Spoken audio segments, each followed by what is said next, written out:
KAILASA, the good God country.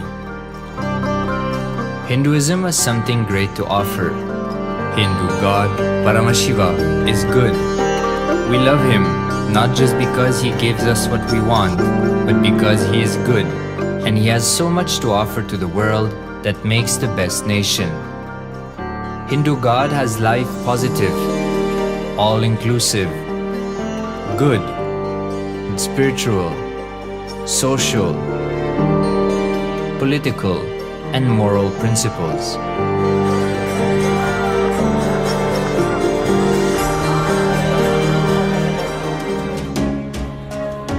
Hindu principles are guaranteed solutions for all the major problems of humanity: resettlement, violence and lawfare, impoverishment, inequality, environmental footprint, pandemic and biowar, disputes, feminist movement, women's rights, child rights, minority rights, linguistic rights, human rights.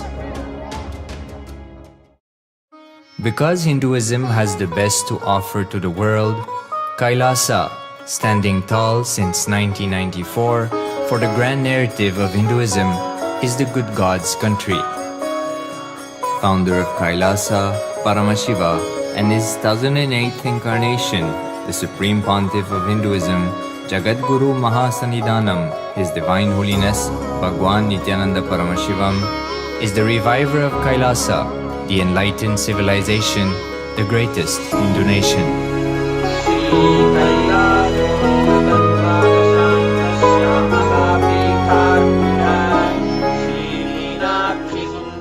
His Divine Holiness was birthed by his predecessors of enlightened masters, great rishis, munis, siddhas, who predicted and recognized His Divine Holiness, Bhagwan Nithyananda Paramashivam, as an incarnation of Paramashiva, as per the science of incarnation described in Hinduism. From his first Chaturmasya at the age of 3 in the year 1980 until the age of 16 in the year 1994, the Supreme Pontiff was trained for the revival of KAILASA. He began reviving KAILASA from the age of 16 after the coronation on the 25th May 1994.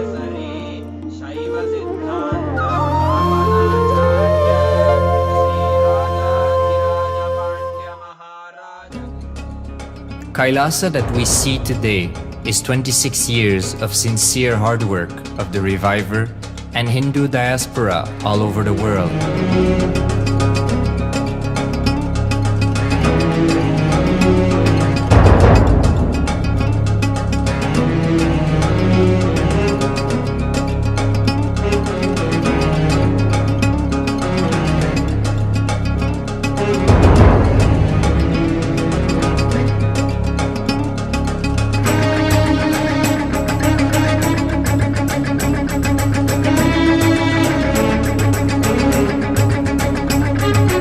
KAILASA has a potential population of 2 billion Hindus worldwide, with over 100 million applications to its citizenship already applied.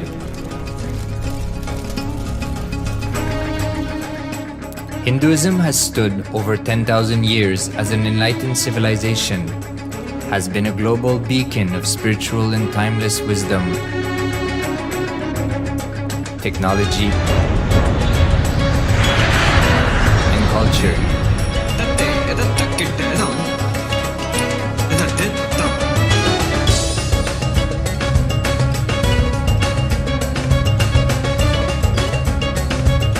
He's wearing a grey jacket. His name is Boris.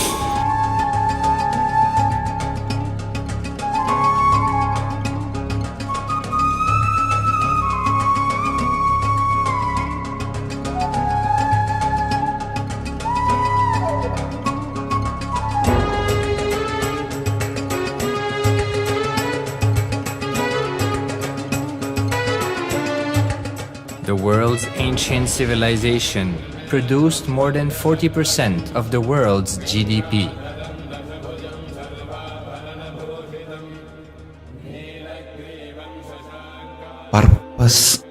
life is to experience oneness with the ultimate reality, Paramashiva. Life exists on the planet Earth for last 40 billion years, and 5 times life faced complete extinction on the planet Earth. But somewhere one DNA, one cell, living organism is thrown out of planet Earth, preserved inside a volcano rock. After millions of years comes back to Earth due to gravity or whatever reason, gets into the ocean and starts the life again.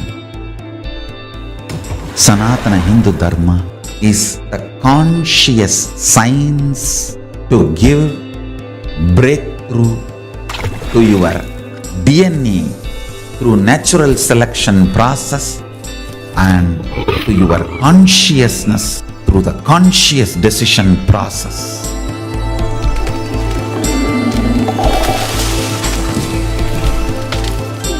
Sanatana Hindu Dharma is a sacred spiritual science. It is not bunch of do's and don'ts. No.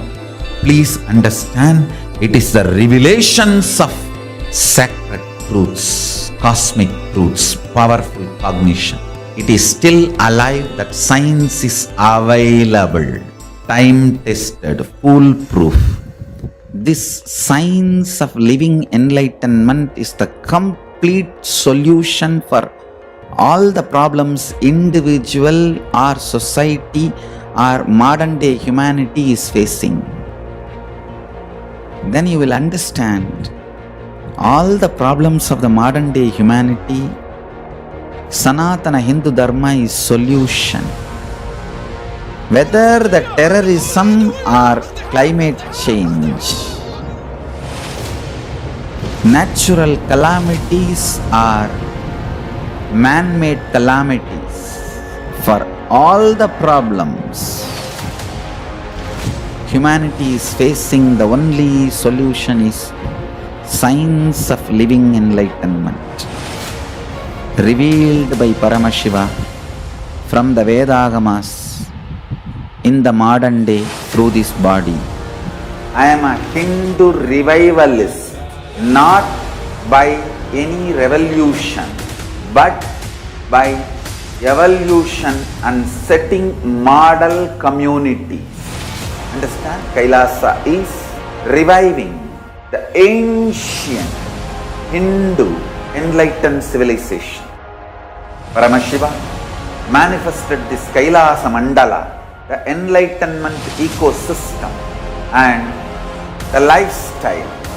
I am going to revive this whole enlightenment ecosystem, KAILASA, by creating a model KAILASAs all over the world.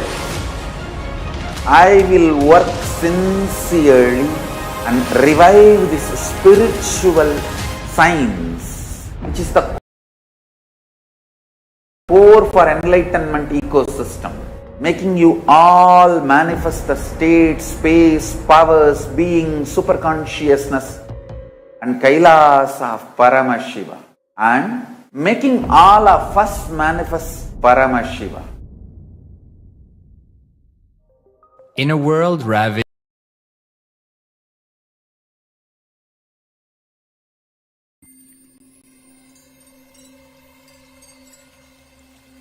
I welcome you all with my love and respect. Let you all open all your 3 eyes. Om Nithyananda Paramashivoham.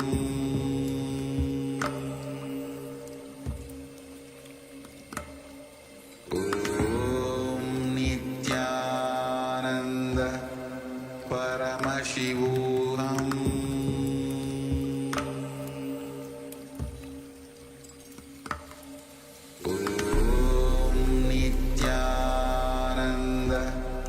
Paramashivoham.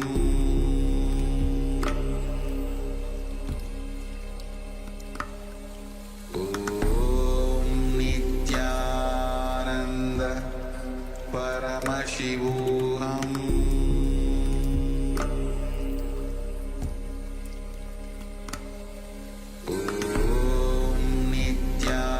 Nithyananda Paramashivoham.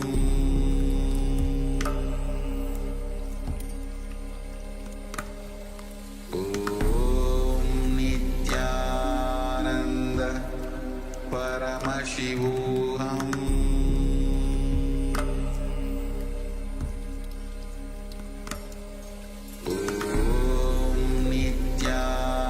Nithyananda Paramashivoham.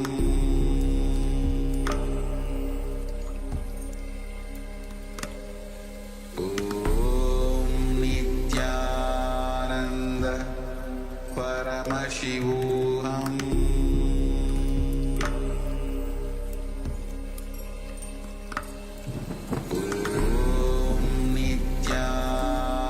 Nithyananda Paramashivoham.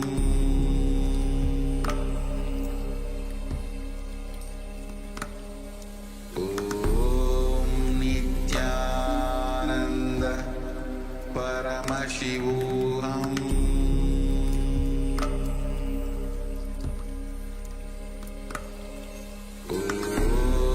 Nithyananda Paramashivoham. Yes, we're back. In the next segment of this program, we are going to be understanding about the time and space continuum. Previously, Swamiji had expanded upon the Kala Tattva. What is the Kala Tattva and what is time? Now, the Supreme Founder of Hinduism, Swamiji, is going to be expanding on the topic of time and space continuum. Like previously, it has all come back to the space of listening, come back to a space of deep restful awareness, move from the space of hearing to listening, so that all the truths being delivered by the Supreme Founder of Hinduism can be imbibed into our being, can become a part of our very cognition. And that can happen only in the space of listening. So please sit straight, your head, neck, and spine in a straight line. Close your eyes. And remember Swamiji in your third eye. Visualize Swamiji sitting there in your third eye as Paramashiva with the 25 heads and 50 hands. In this deep, restful space of awareness, let us now enter into the satsang.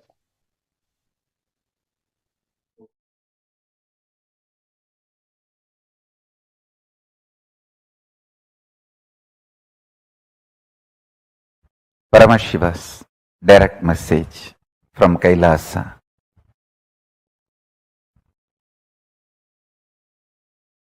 The dimension of Chidabhasa of the universe, where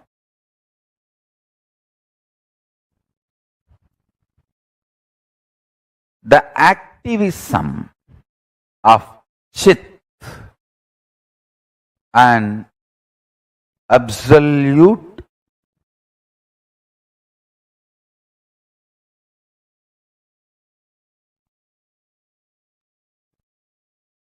pure existential reality of Chit.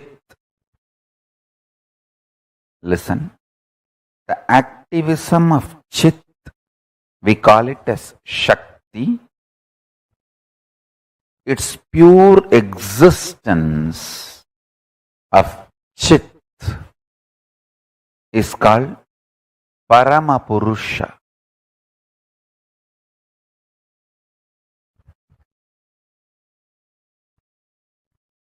These two together, in its pure being space and intense doing space, both together, is the dimension of Chidabhasa.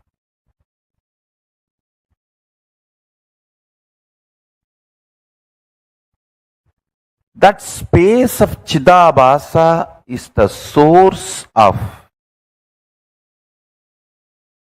all these 5 dimensions of the universe: length, breadth, depth, time, space. Because modern day scientists are trying to use 2 different words, time and space, I am also using the same way, but in reality, time and space is a single sheet. One edge is called time, another edge is called space. There is no watertight compartment or clear fourth wall built between these two. As I said, for some people, that same 100-meter cloth, 70-meter will be time, 30 will be space. For some, the 30-meter will be time and 70-meter will be space. That the time, space, both are same sheet.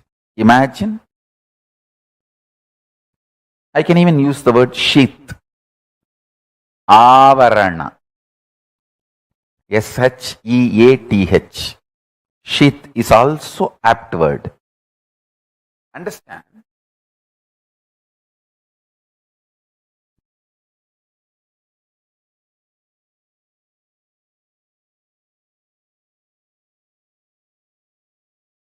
Whether you know it or not, realize it or not,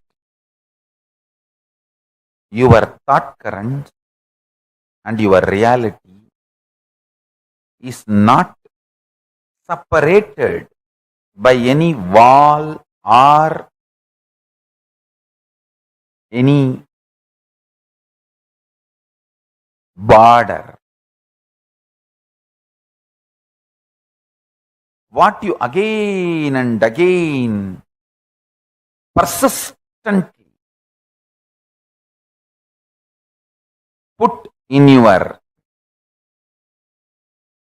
space starts manifesting in your time.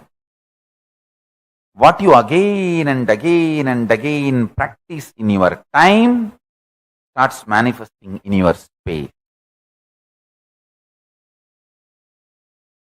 As I said, this time and space does not have a clear-cut border.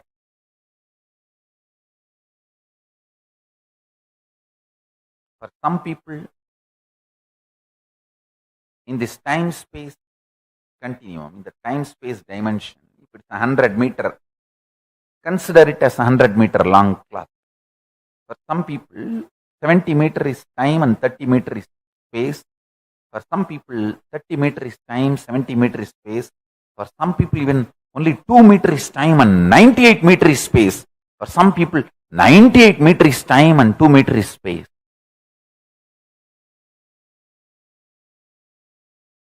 Listen.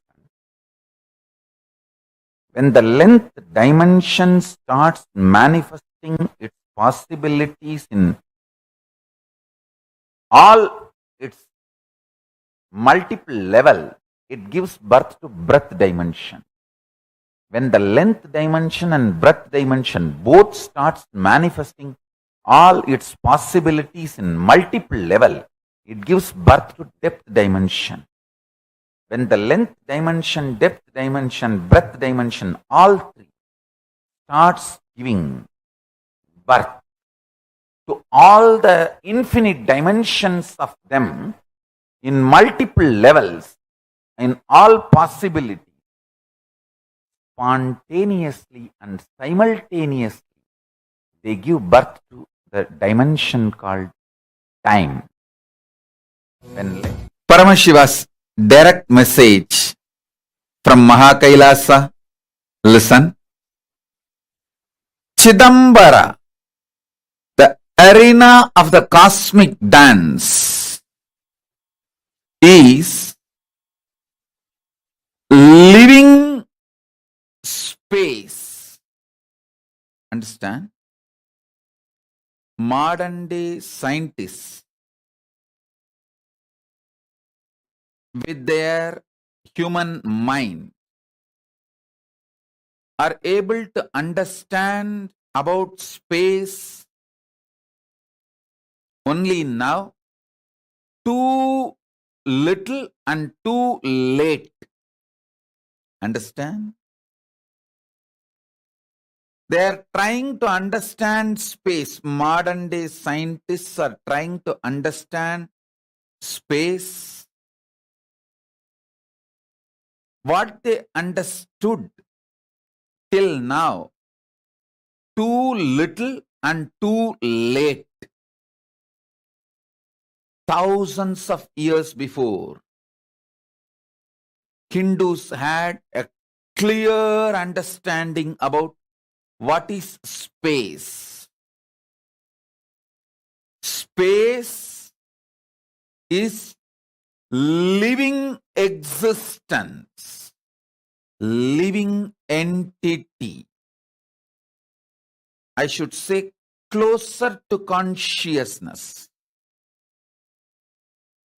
Space is very closer to consciousness. I'll give you some of the important, powerful cognitions about space. Just if you internalize this, you can use the power of space in your day-to-day life in a very practical way, simple and very practical way. First, space is a living entity. It's not emptiness, it's not dead, it is living. Second, it is very close to consciousness. Third, the space you are carrying inside you, where the thoughts manifest, is directly connected to the space where this universe is established. Chidakasa, your conscious inner space, is directly connected to Mahakasa, where this universe is established. The space where this universe is established is directly connected to the space, your inner space where you are established. It means you have absolute ability to influence, inspire,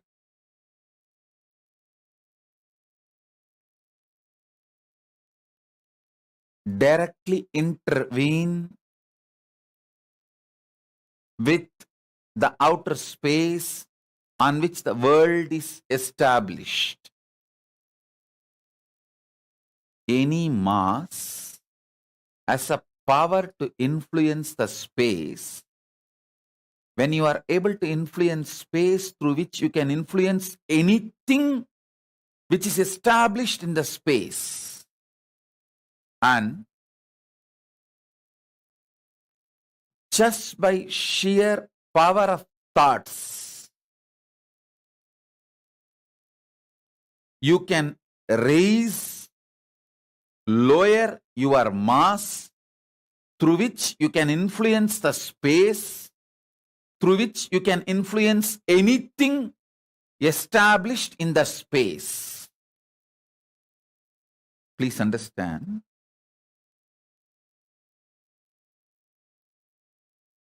When you meditate on cognize something very heavy, higher than your brain can grasp,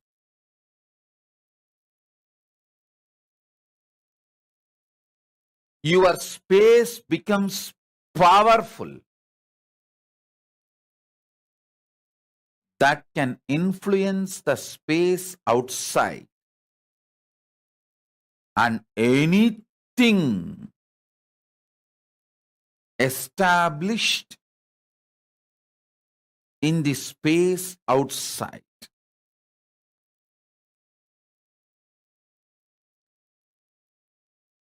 I'll repeat.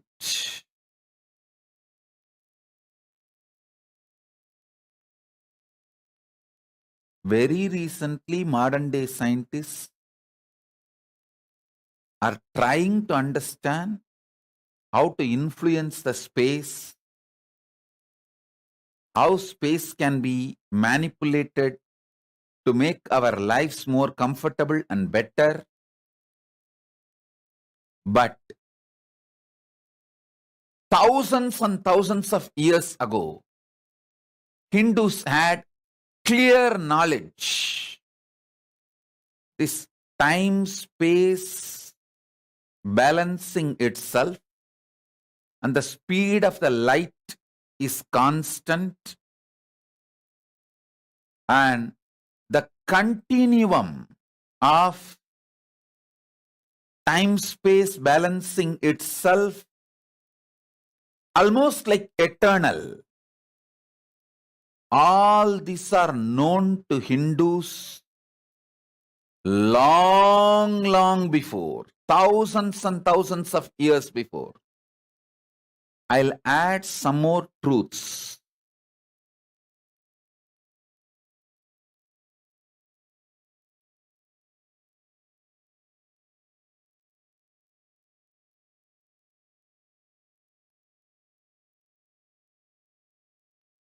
Thoughts can travel using space as medium. Anything which has a mass can influence space, through that can influence anything established in the space.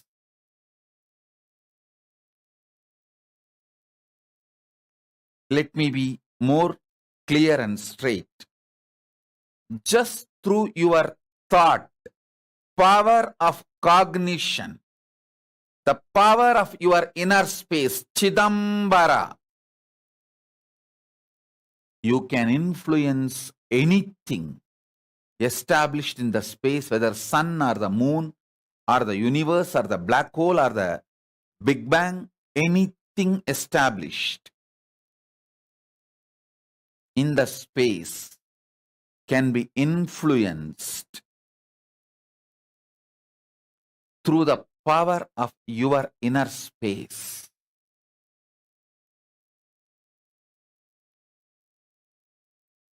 Contemplate on this.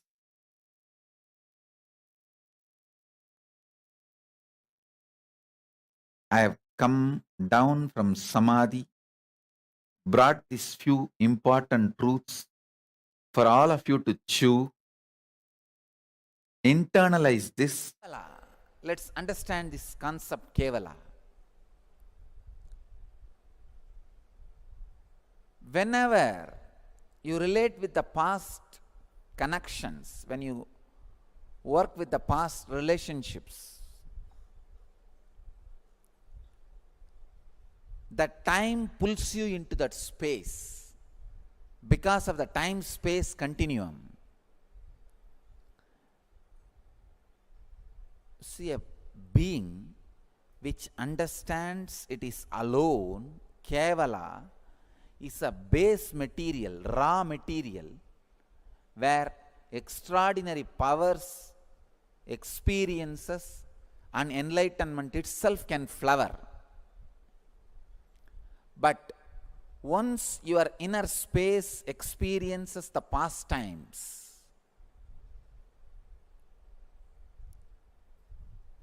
naturally the time pulls you into the past space. Then for next 9 months, the possibility of enlightenment is postponed. The possibility of extraordinary experiences is postponed. Again, it takes 9 months for any human being to sink the idea, Kevala, I am alone.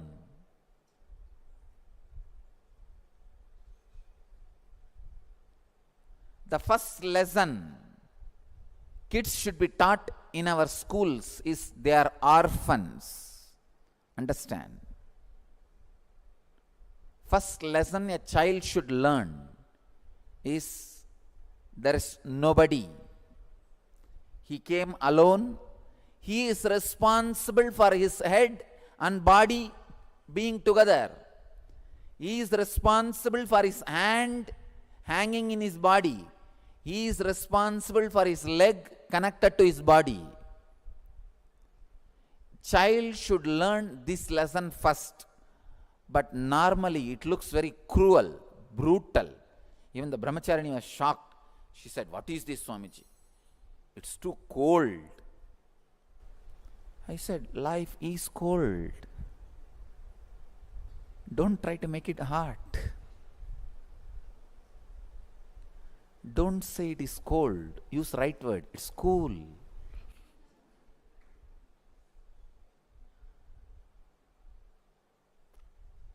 Child should know neither the father nor the mother or the relatives are going to be in his or her frequency. His or her frequency is going to be independently intelligent. Please understand, it is not going to be the extension of the parent's intelligence.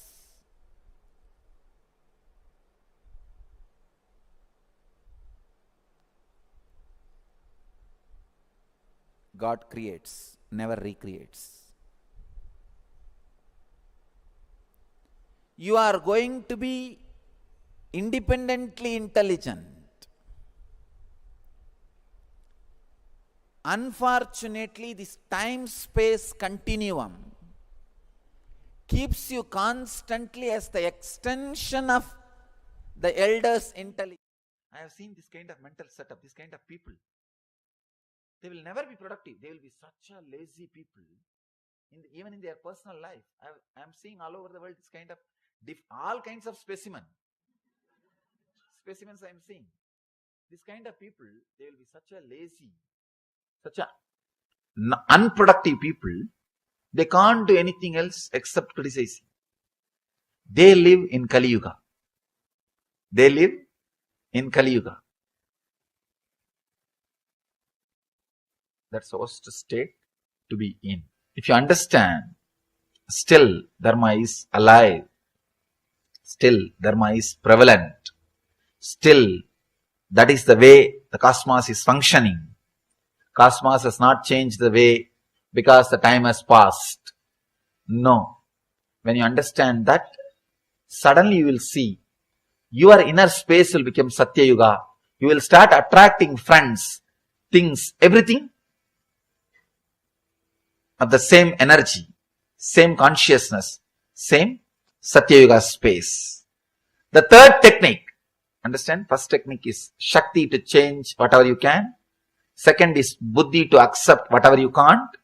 Third, it's important thing, Yukti. Yukti means clarity. Clarity. How much you change or accept, this whole thing is a one more dream. Understand?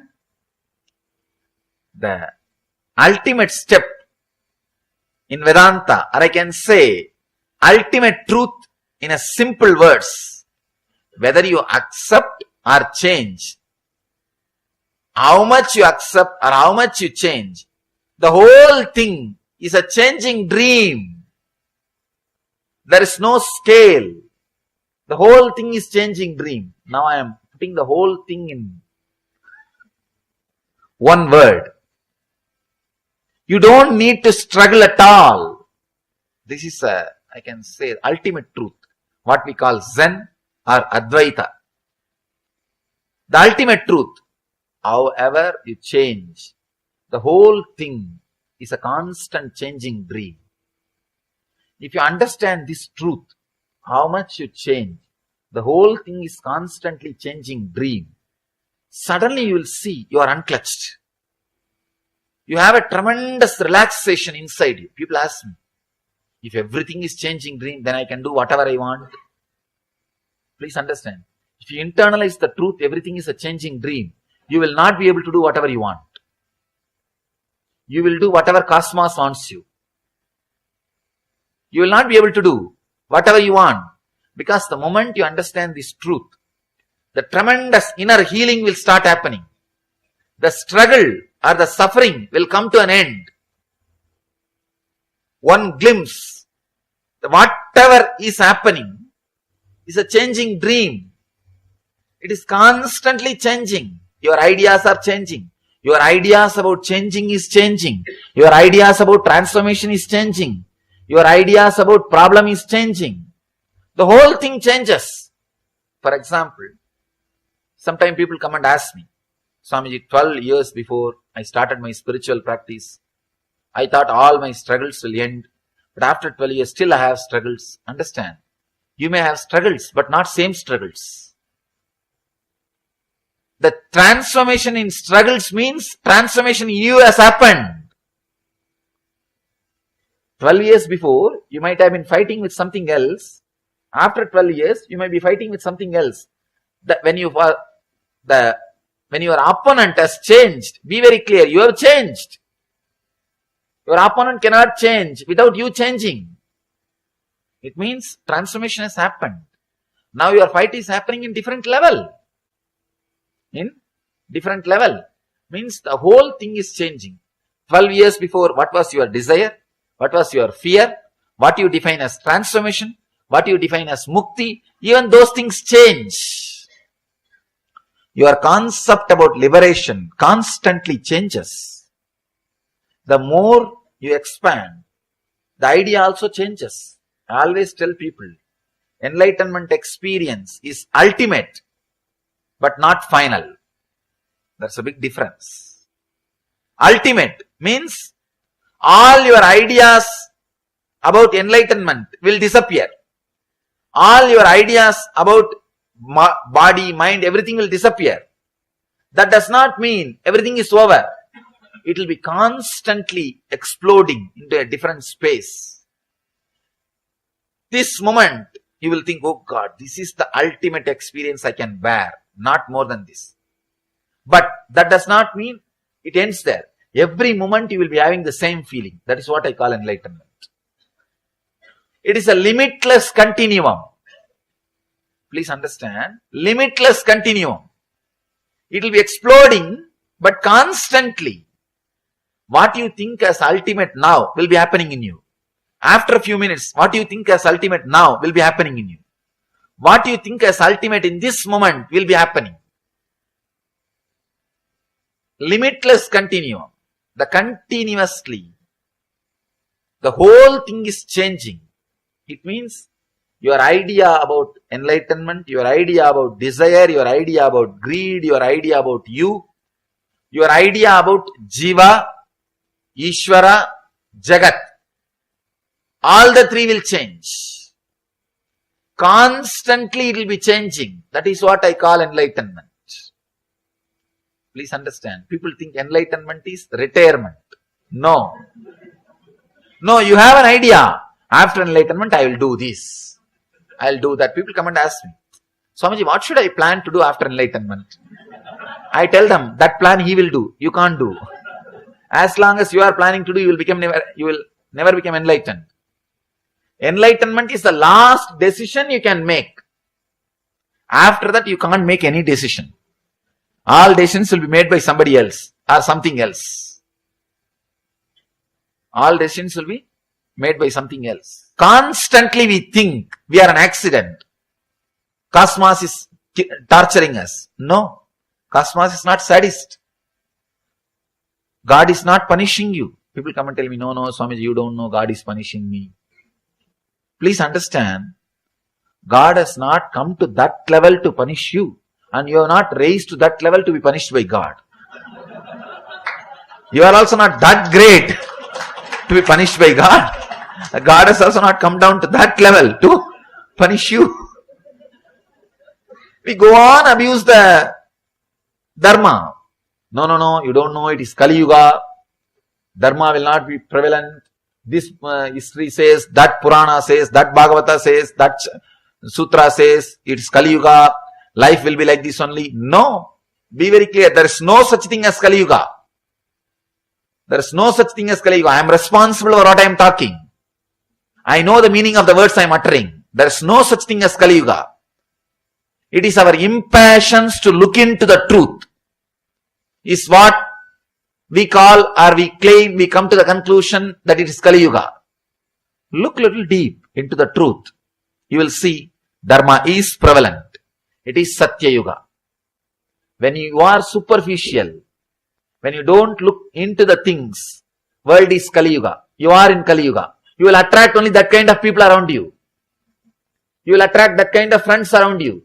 You will attract that kind of relationships around you. You will attract that kind of situations around you. You will be living in Kali Yuga.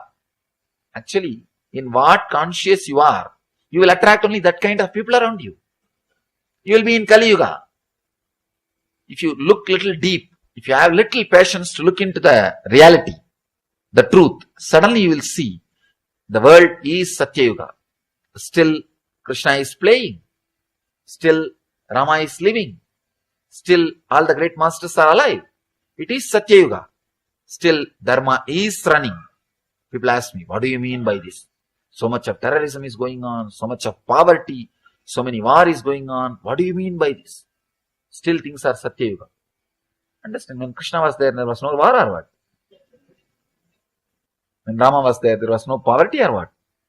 No. Please understand. When Rama was there also, some part of the world, people were living in Kali Yuga. And even now, some people are living in Satya Yuga. So, Satya Yuga or Kali Yuga is not the chronological time. It is nowhere related to chronological time. It is individual's decision. If you want, now you can enter into Satya Yuga. If you decide, from today, I will have different consciousness, then naturally you will attract that kind of friends. You can see in your life. If you are continuously having self-pity, you will attract the relationship friends who will torture you. You will see. You will continuously attract people who will abuse you because you feel very comfortable with them. After 3 days, you forget that they abused you. You can again relate with them. You find out their cell phone number. You forget just 3 days before you have been abused. No. It's okay. But he is a good guy. In the heart, he is very good guy. I don't know what do they mean by this word. In the heart, he is very good. Even though he abused me, in the heart, he is very good. They have their own technical terms to justify what is going on. You attract abusive relationships, abusing people, everything around you, if you are in that mood, if you are in that consciousness. So please be very clear. The moment you start clearly understanding, the whole world is going as per Dharma. It is Satya Yuga. Suddenly, you will attract the people who are living in Satya Yuga. You will create that kind of friendship around you. You will create that kind of circle around you. Suddenly you see you are in Satya Yuga. To enter into Satya Yuga, all you need to do is, you don't need to create Satya Yuga. Just tune yourself to Satya Yuga. That's all. The 6 feet, whatever is inside your skin, make that as Satya Yuga. Suddenly you will see whatever is outside your skin also will become Satya Yuga. Nothing else need to be done. You don't need to make the whole world, you don't need to create stages in every city and go and talk about Satya Yuga. Let the whole world should become Satya Yuga, then only then I will enter into Satya Yuga. No. Just change your inner space into Satya Yuga. Suddenly you will see, you will attract that kind of friends. Suddenly that kind of books will reach you. That kind of DVDs will reach you. That kind of websites will reach you. That kind of newspaper will reach you. That kind of things will reach you. All other things will become, you will lose interest. Suddenly you lose interest in all other things. In my whole life, I never went to cinema theater even once. People ask me, I studied in college. I studied diploma. People ask me, even in college, how did you manage, Swamiji? I said, somehow, I never felt that was part of my life. I'm not old person who lived 60 years ago. long, long before. I'm just 31. This generation. But that was never part of my life. People ask me, it is impossible. Without being influenced by cinema and TV, how can somebody be alive? I said, somehow, this is the way I am. They say, no, you are extraordinary, you are enlightened. Please understand, when you decorate the deity on your own, your intensity's ability to be continuity. Intensity is excitement in your inner space. Continuity is ability to keep that excitement as visualization till it becomes a reality. Please understand, these are some of the ultimate cosmic principles.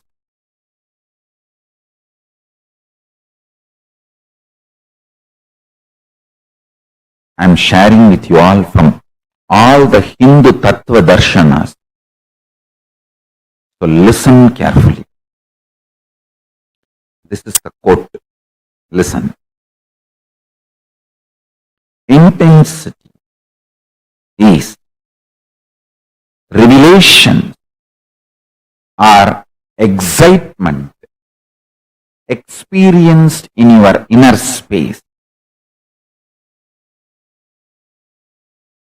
Continuity is ability to retain that excitement, revelation, intensity through visualization till it becomes reality in the physical manifestation is continuity. Understand? Doing puja, making garland for deity, doing decoration, all this creates an amazing fertile ground in your inner space. I tell you, I have done it in my life, multiple births. Life is not between one birth and one death. It's multiple births and deaths. I have done this in my multiple births and deaths. That's why I am telling you.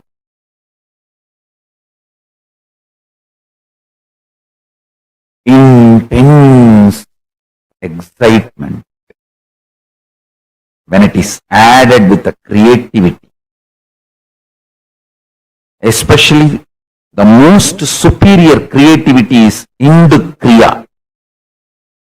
Kriyas of Hinduism is the most superior creativity. See my Gurukul kids, just by decorating deities they manifest powers. Because intensity of the inner world starts manifesting as continuity of the outer world. Listen.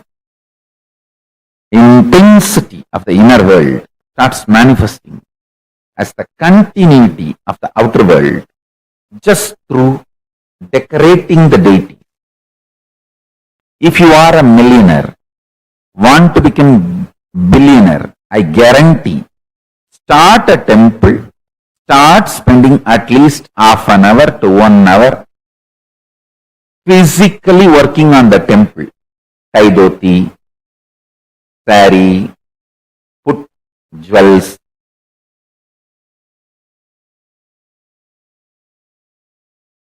Enjoy the creativity. Please understand, one of the greatest poverty the modern day man is facing is inability to retain a visualization continuously even for few minutes. Extreme mental breakdown. Don't try to tell me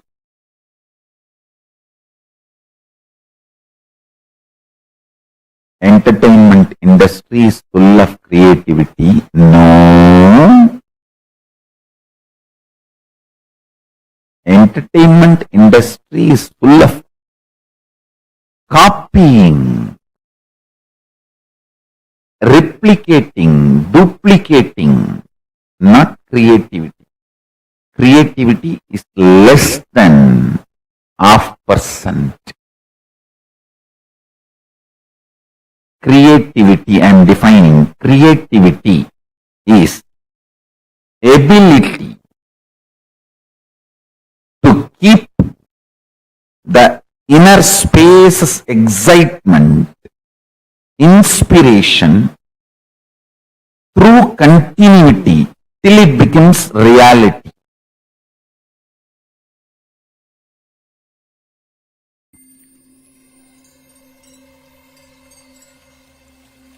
I welcome you all with my love and respect. Let you all open all your three eyes. Om Nithyananda Paramashivoham.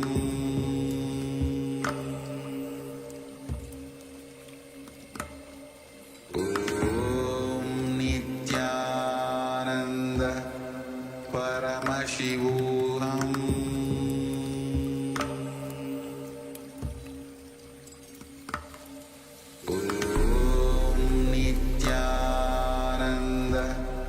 Paramashivoham.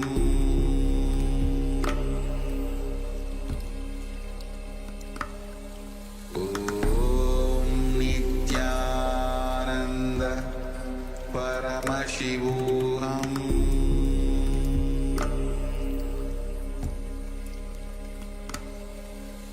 Om Nithyananda Paramashivoham. Paramashivoham.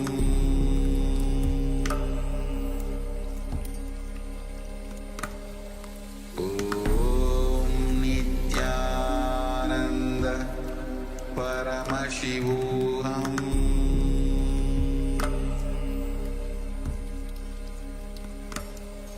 Om Nithyananda Paramashivoham.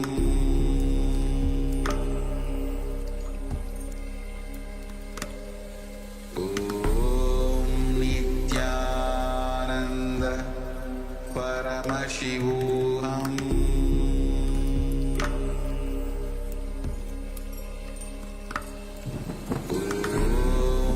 Nithyananda Paramashivoham.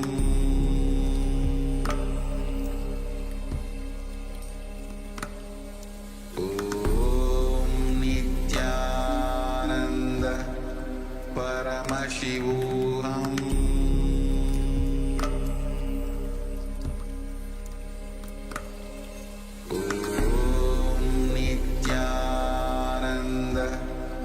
Paramashivoham.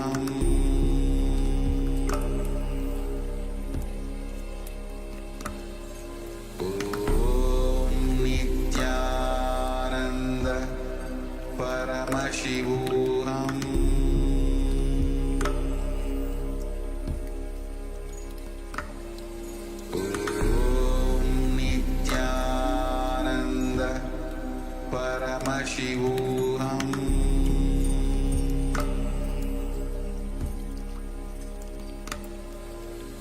Om Nithyananda Paramashivoham.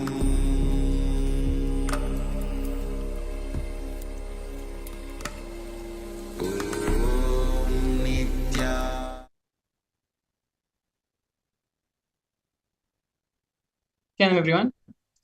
We're back.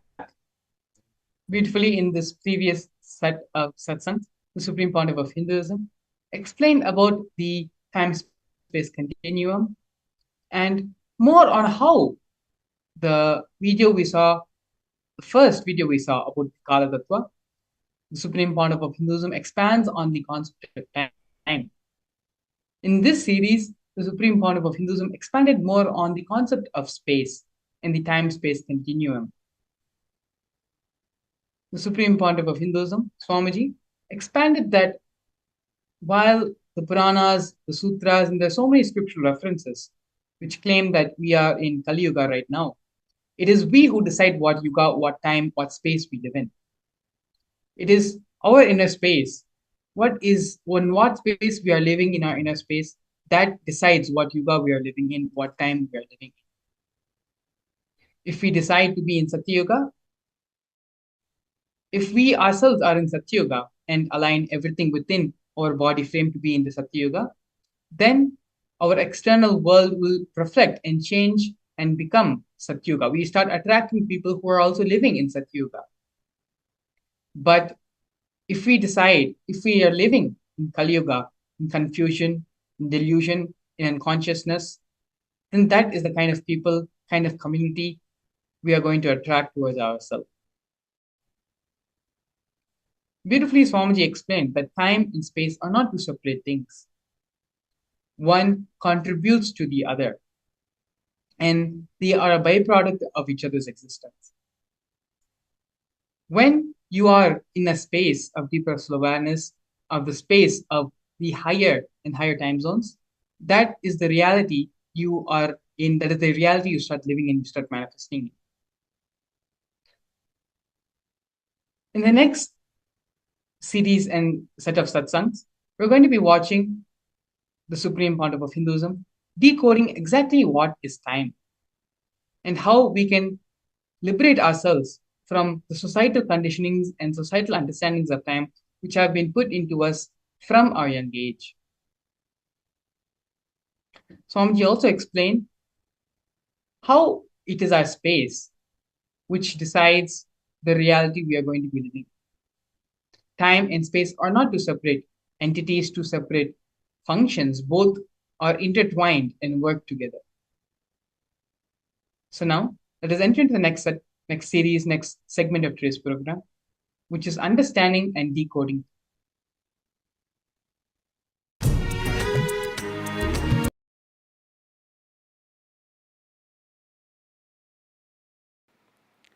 Nithyanandeshwara Samarambam Nithyanandeshwari Madhyamam Asmadacharya Parayantam Vande Guru Paramparam.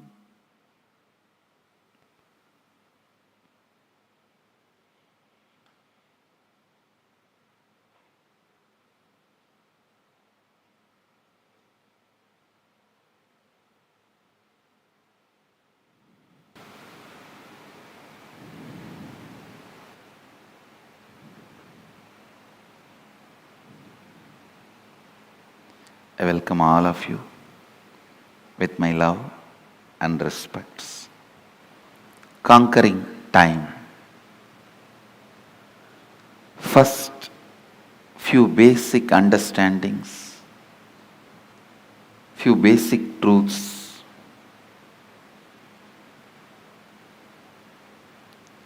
Please understand, every sacred secret, every sacred truth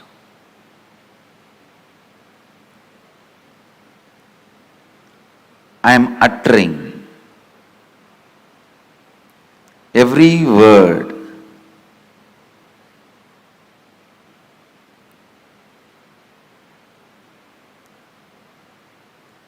need to be internalized and internalized. Do not sit with the intellectual tiredness. Usually people have this pattern. Tell us finally what we should do. No, things don't work like that. Please understand.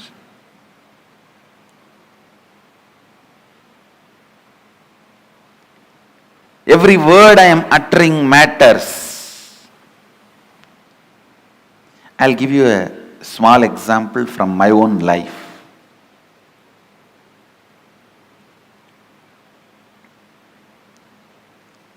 One of my guru, Annamalai Swamigal,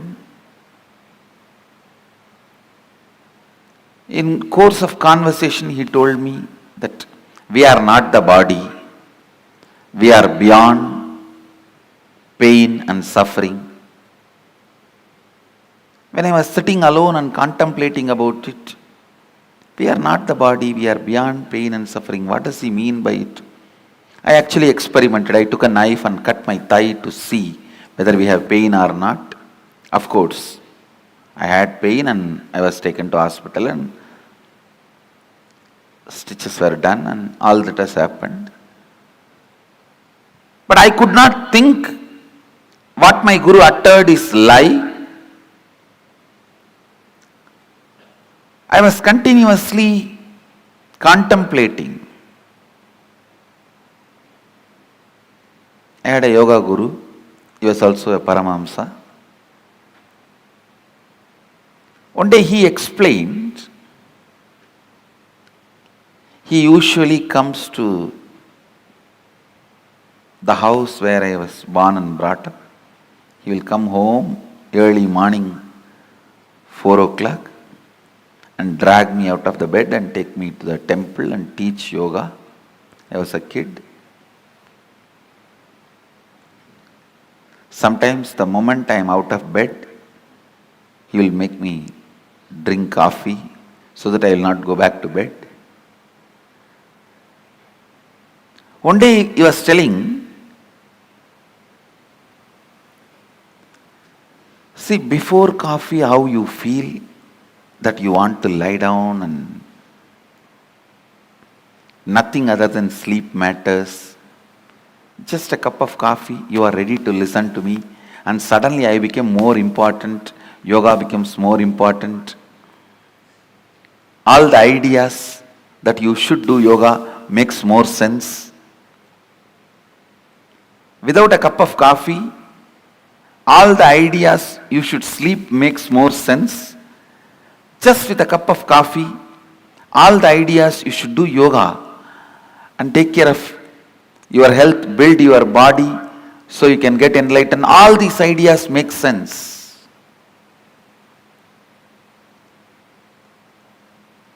He made a very important statement which I want to translate in English for all of you. He said, the physiological, psychological, neurological effect on you is not you. Please understand. One guru made a statement, you are not the body. The other guru made a statement, the physiological, psychological, neurological effects happening on you is not you. How many of you click with that second statement?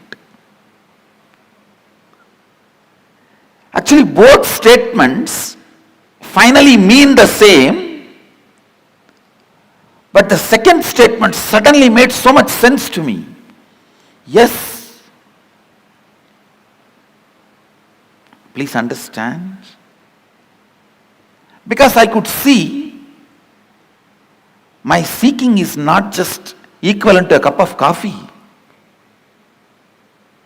but a cup of coffee can make such big impact. It can just drive away the sleep, make the whole yoga happen in me with enthusiasm, excitement. So when I was analyzing, cup of coffee cannot be equivalent to my seeking.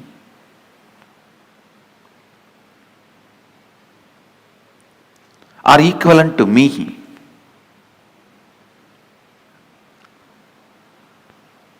Understand?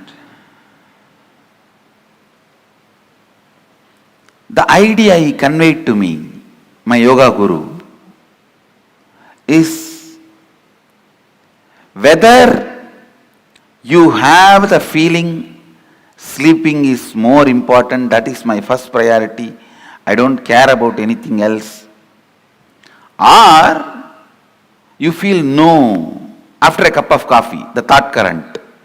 No, I have to be doing, this has to be done for my enlightenment, for my growth. Whether you have this thought current before cup of coffee or thought current after cup of coffee, both thought currents does not matter. Both thought currents are not you. Both thought currents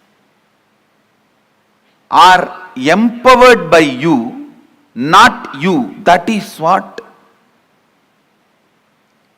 the master, the first guru means, Annamalai Swamigal means, you are not the body, you are not the mind. When Annamalai Swamigal told me, you are not the body, you are not the mind, you are beyond pain and suffering,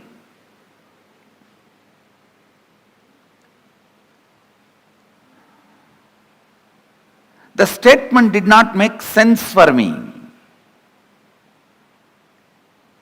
But when my yoga guru explained,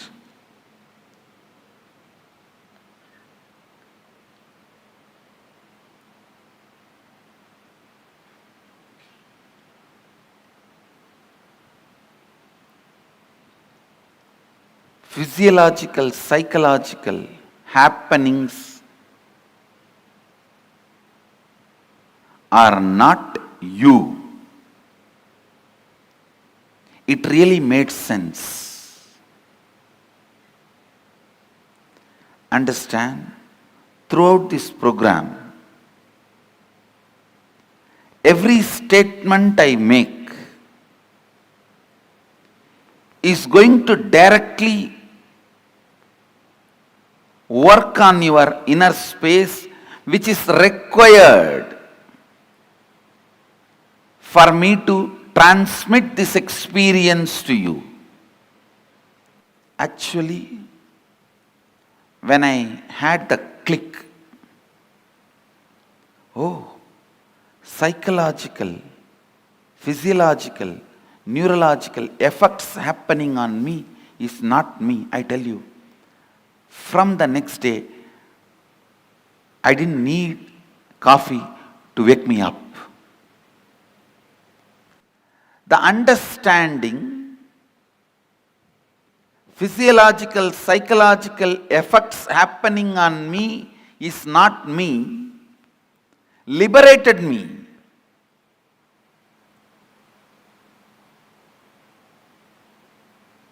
Not only from coffee, after that, never ever I understand something called low mood or depression or not feeling well or stressed. I tell you, all these words are really strange. Still I am not able to comprehend those words. When people come and tell me, I really feel bad for them, but I feel, oh God, I'm not able to grasp what they mean by this word. All those words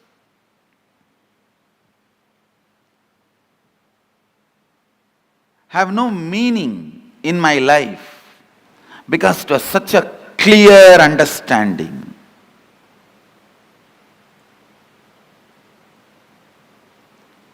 Now sit to grasp those understandings. If you are sitting with the idea,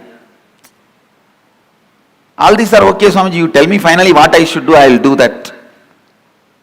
That is intellectual tiredness. Please understand.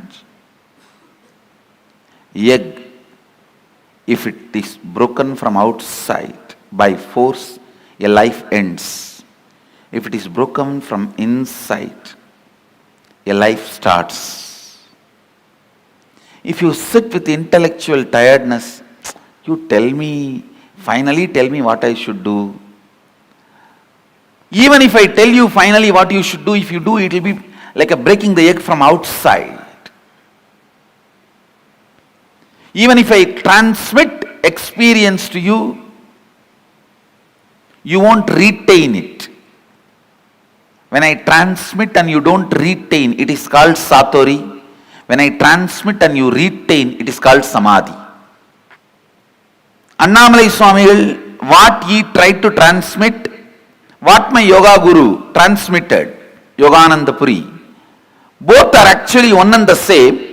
The first transmission may be my intellectual tiredness. It was only a Satori, it never becomes Samadhi in me. But the second, when Yogananda Puri explained, maybe it clicked with me, it becomes Samadhi, a permanent experience. After that, never ever I had a respect for any of the physiological, psychological happening in my system. And no physiological, psychological happening could have any say on my system. Please be in the space of internalizing every truth I'm going to share with you. So, it becomes Samadhi in you. The permanent transformation in you. It becomes eternal understanding in you. We are going to have a special meditation process end of the sessions today and tomorrow, but that does not mean that is the essence of the session. Now you don't need to be receiving. Every word I am uttering is a process. Please understand, because the subject is so subtle.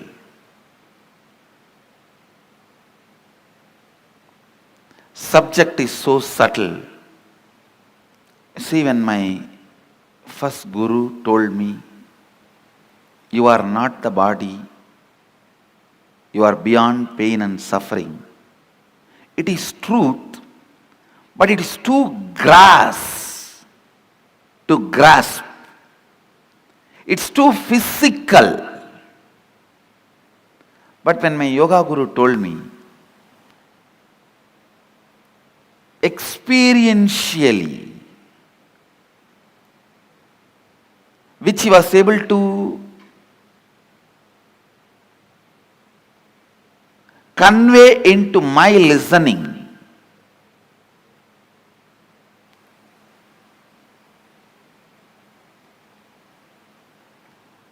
the psychological, physiological, neurological effects are happenings in you is not you.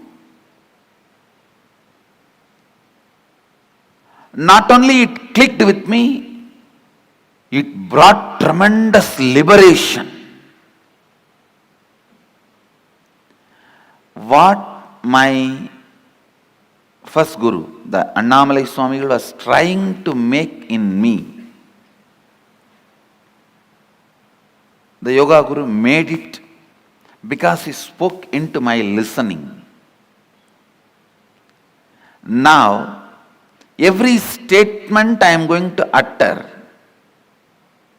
I want to speak into your listening. I will also take the responsibility of making it as clear as possible. And I also request you to be intensely listening without this intellectual tiredness, thinking, end of the day there is going to be a meditation process and Swamiji will do whatever need to be done. I just need to tolerate this to have that process. Please do not have that, because every word I am uttering matters. Come to the space of listening. The first statement I am making, please listen. The first statement I am making,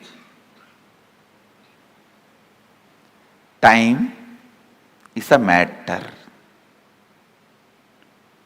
Second statement, it is not absolute as you think. Please understand.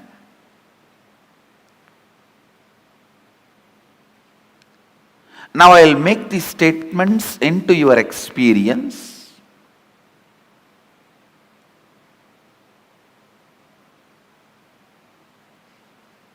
These two are the Mahavagyas now. When you perceive this world through this body, you can never doubt the authenticity of this body or the authority of this body. But when you are perceiving the dream world through the dream body, this body does not have authority over you. Please understand. When you are perceiving dreams with the dream body, this body does not have authority over you. Same way, when you are perceiving this world through this body, the dream body does not have authority over you. When you understand there is a body which has authority over you at some time, does not have authority over you in some other time, you can understand this body also has authority over you sometime, does not have a right over you in some other time. Listen. As long as you perceive this world through this body, you think this has authority over you. You can't understand a space without this body. Same way, because you are constantly perceiving the world, because you are constantly perceiving your reality through time, you think time is absolute and it is truth, just like how you feel your body is truth.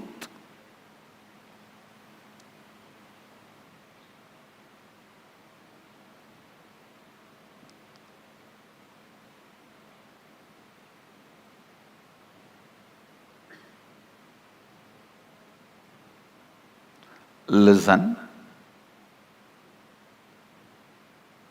I'll repeat the essence.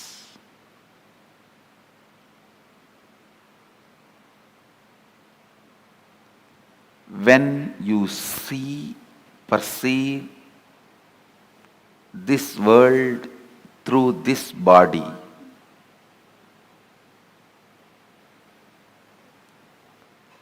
you take this body as authority. Sometimes you question this reality, but not this body. When you are so busy in doing business with currency, you forget to question the authority of the currency. That itself is a myth.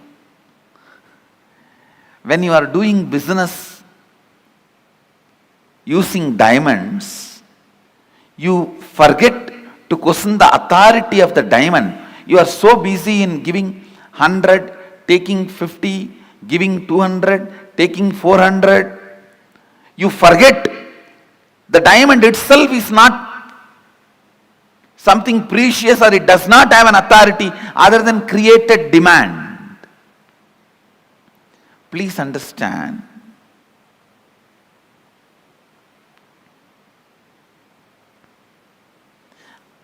I am not questioning, I am not saying don't do business. All I am trying to tell you is, understand the stupidity, you can play with it beautifully.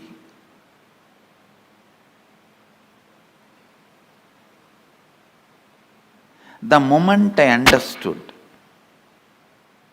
it clicked with my system that physiological, psychological effects on me is not me. So much liberation, such liberation.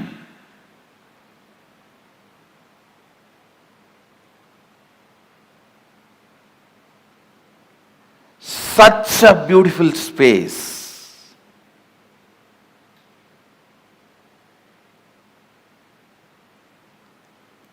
It was such an absolute ecstasy. Knowing even that ecstasy is not me.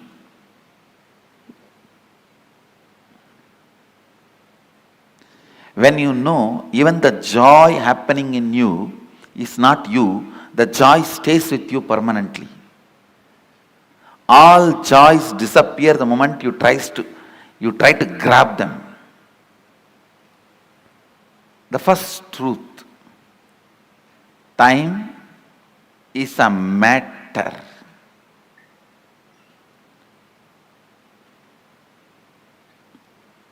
And it does not matter. Time is a matter and it does not matter.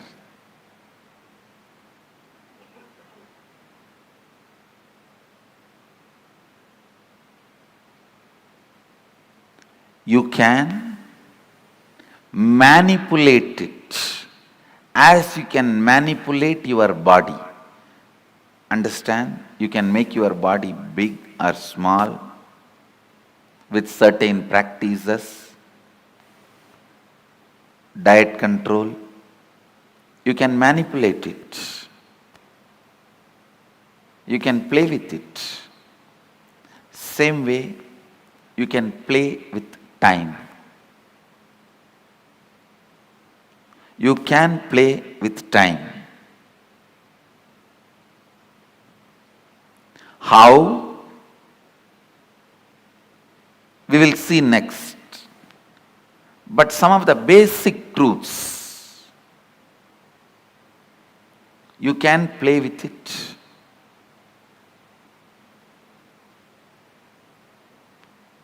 I'll try to share with you all a conversation I had with Arunagiri Yogeshwara. It's too personal and intimate, but I think I have to share so that you will understand the concept of time as Mahadeva explains in Agamas.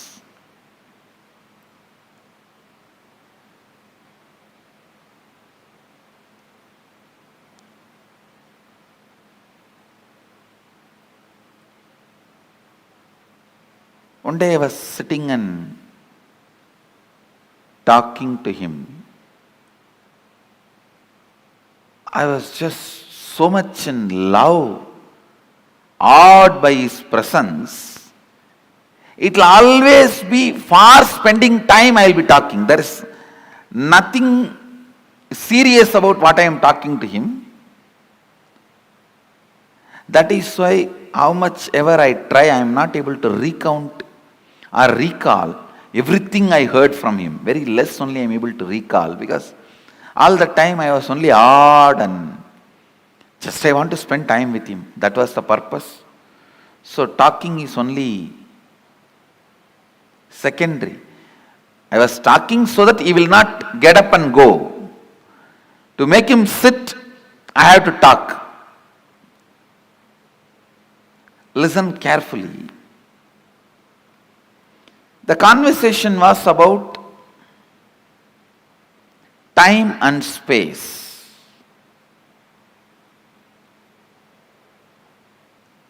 He was trying to explain time and space to me.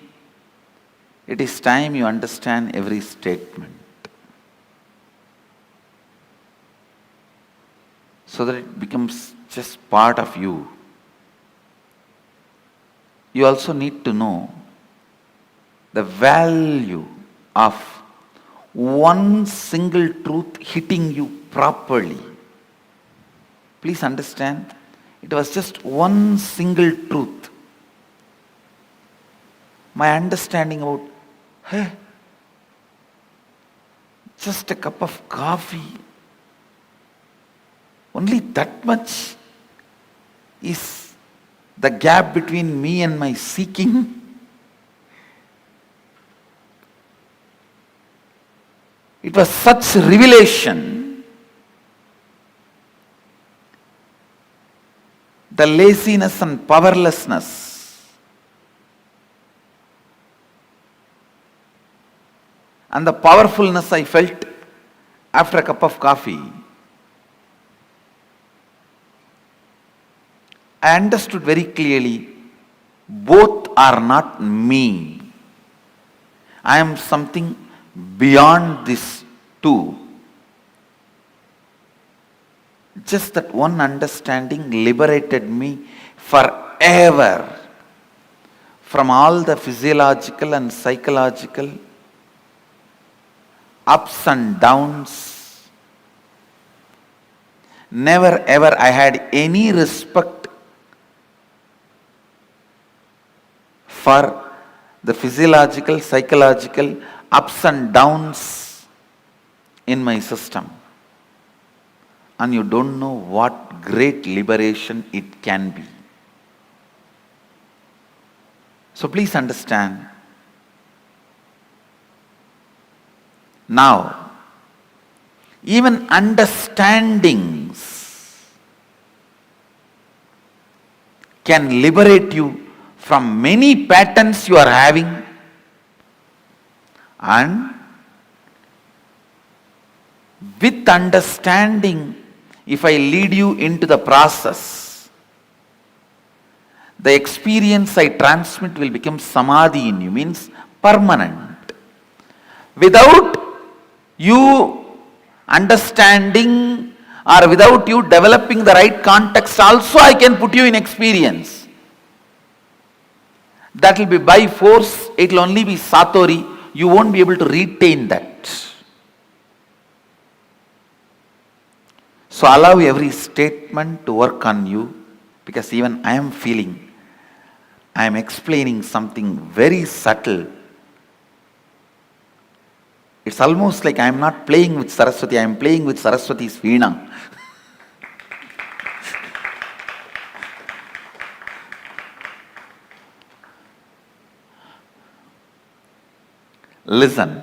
Listen to this conversation I had with Arunagiri Yogeshwara, because this is going to give you a very important click understanding about time.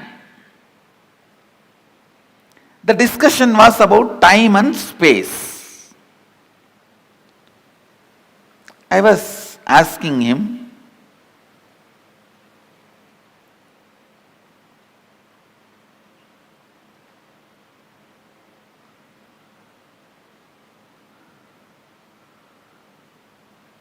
some questions about Kala Bhairava. That is the way the conversation started, and he was trying to explain the time and the effect of time on our system and our understanding. Naturally, I could not grasp everything immediately.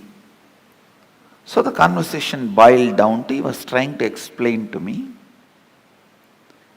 time is just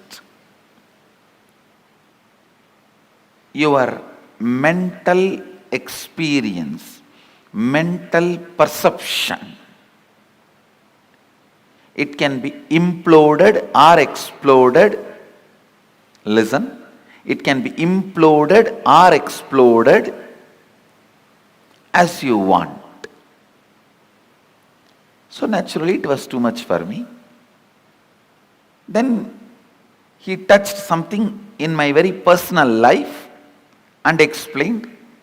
Of course, it is a very intimate conversation, but I'll share it with you all because it will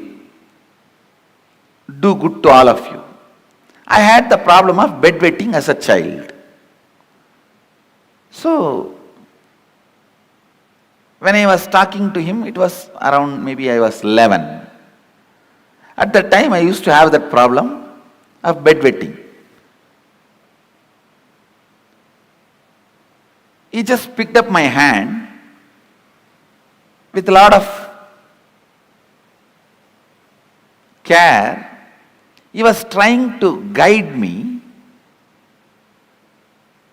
asking, when you have a bedwetting, what goes on in your dream state and deep sleep state?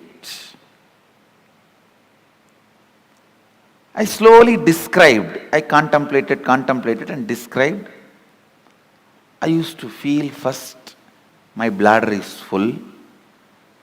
Then I'll feel in the dream that I am in a restroom and I should relieve myself. And then in next few minutes, I'll only feel my bed is wet. I explained the step by step. He said, exactly, this is time. Please listen. It was such powerful click for me.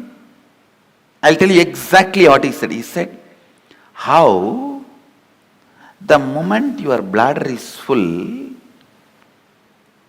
your brain can create the restroom which is not there and give you the comfortable feeling you are protected, safe, you are in a proper place, please relieve yourself. Only after that signal goes to the body, the internal organs decide to relieve and relieves itself.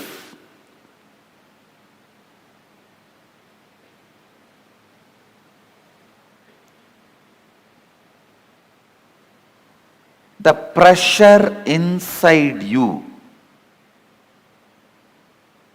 to perceive something, to have some experience, creates the concept of time and gives you various experiences. Pressure inside you, that bladder is full, creates the restroom ambience in your brain, which is actually not there, but gives you a comfortable feeling, you can relieve yourself. Same way, desire to have certain experiences, that pressure inside you creates time which is not there and gives you various experiences. I'll try to convey much deeper the same truth further. Now you understand this much. The whole idea of time is your will and decision. I can give you 100 examples. When you are sitting with somebody whom you like or doing something which you like, your passion, you don't know how the time passes. Time gives you a different experience about you, about life, about world.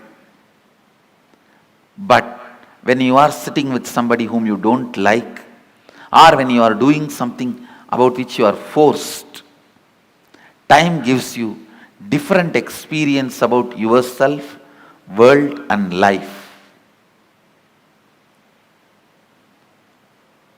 This one small example I have seen in my own life. Morning 5 o'clock, early morning 5 o'clock to night 11 o'clock, I'll be sitting with Arunagiri Yogeshwara. I don't know how the sun rises and sun sets, but at night, few hours when I need to be in the house, away from him, I'll move the clock 10 times, thinking that it is not moving, it has stopped.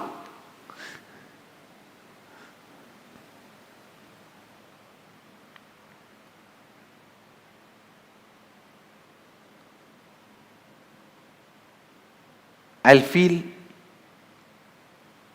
why the nights are so long. Time is slow when you wait. Time is fast when you are late. Time is deadly when you are sad.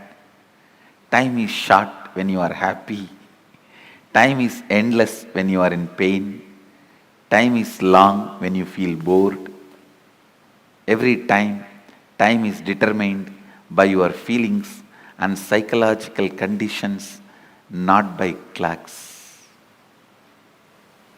So learn to have nice time always.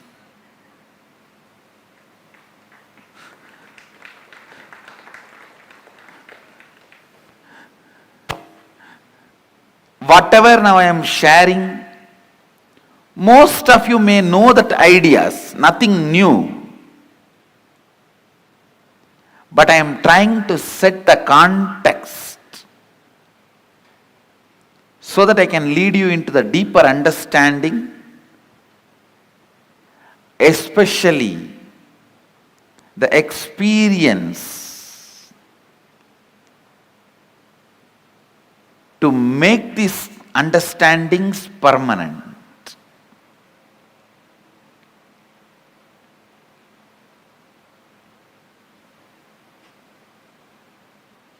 Time is a matter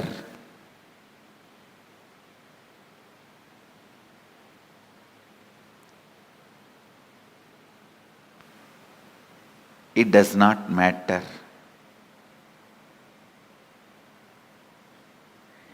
It can be manipulated as you want. You can play with it as you want. One more understanding I received from Arunagiri Yogeshwara about time. Listen carefully.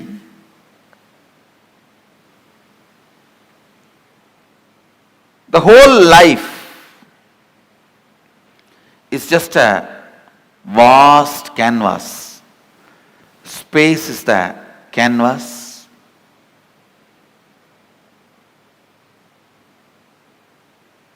Imagine 200-mile length canvas on which lot of paintings are there.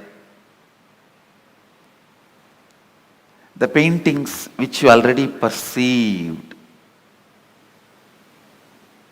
is called past. The painting you are perceiving is present.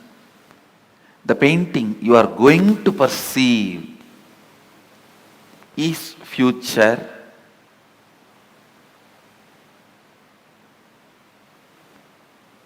But the truth is all three exist. All three exist.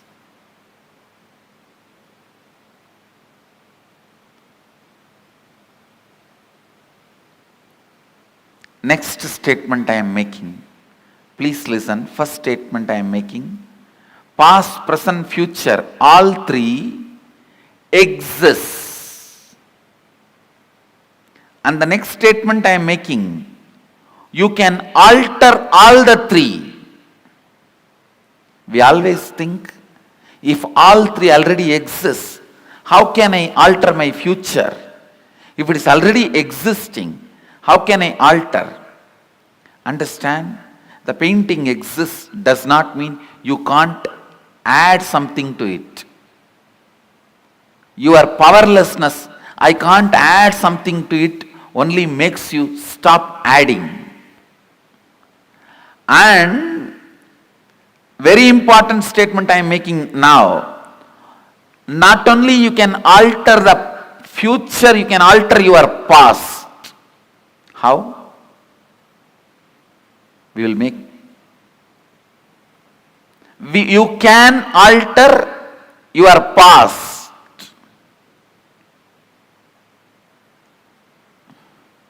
You may think, this is too much. How? We will see after the meal break. I'll give you clear experiential understanding about these 4-5 statements I made. During this meal break, go on, chew these statements along with your food. 1, time is a matter, it does not matter.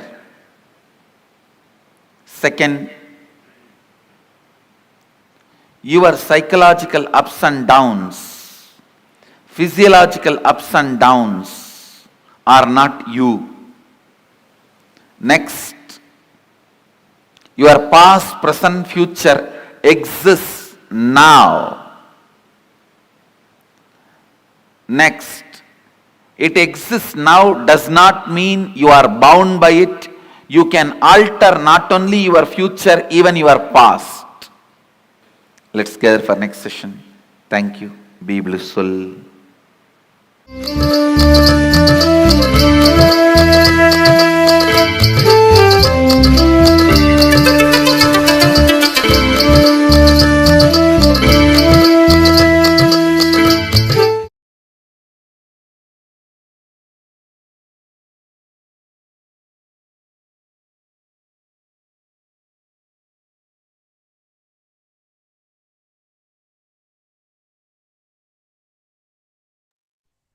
Sorry for the technical glitch. Beautifully in this webinar, the Supreme Pontiff of Hinduism explained the science of time and exactly what is time. Swamiji gave a beautiful example. For our whole life, our whole reality is just a long canvas. Time is the painting, is the drawing which is happening on the canvas. Everything which we are perceiving, all our experiences, everything which we are seeing, what we claim as the reality which is happening around us, all of it is nothing but time, nothing but matter, which is created by us, can also be destroyed by us, and can be manipulated and transformed into any other form of matter, into any way we want it to be. Beautifully, the Supreme Pontiff of Hinduism also gave multiple examples from his own life and the direct truths and revelations and teachings Swamiji himself received from Arniga Yogeshwara about time. Time is a subjective reality. It does not exist as objective for everyone. When we are happy, time is short. When we are in sorrow and pain, time never seems to end. When you understand these fundamental cognitions and fundamental truths which Swamiji revealed about time, then you'll simply know how to use time to manifest what you want in your reality, what you want to manifest in your life. Attending the Paramashivoham program will help you and bless you. Swamiji will bless you with the power, the intelligence, and the knowledge and experience to make time as one of the toolkits to manifest whatever you want in your life. So, without further ado, please go ahead and the QR code and the link to the Paramashivoham registration website is being projected below. The program which Paramashivoham can offer you, what it can provide to you, what it can contribute to your life is invaluable. No matter how much ever we talk about it, the benefits and the different things which you will be learning in the program, it will not equate to the experience which you will receive from the Supreme Bond of Hinduism during the program. So without further ado, please go ahead and take the next couple of minutes to register yourself for the Paramashivoham program. And with this, we're going to be entering the next segment of today's program, followed by the Bhava Samadhi Darshan of the Supreme Pandav of Hinduism in the Virabhadra Bhava Samadhi Darshan. So with this, we are now going to go for a break and join later in the next session. Thank you, Nithyananda.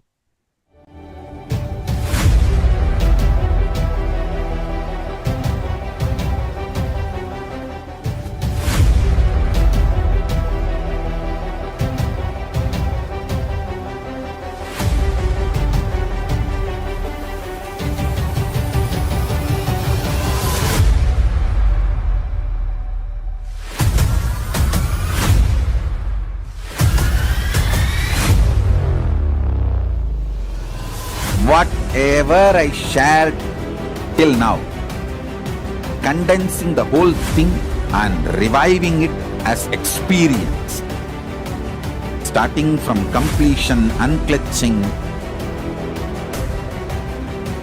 power manifestation, the states of consciousness and the planes, multiple planes, everything.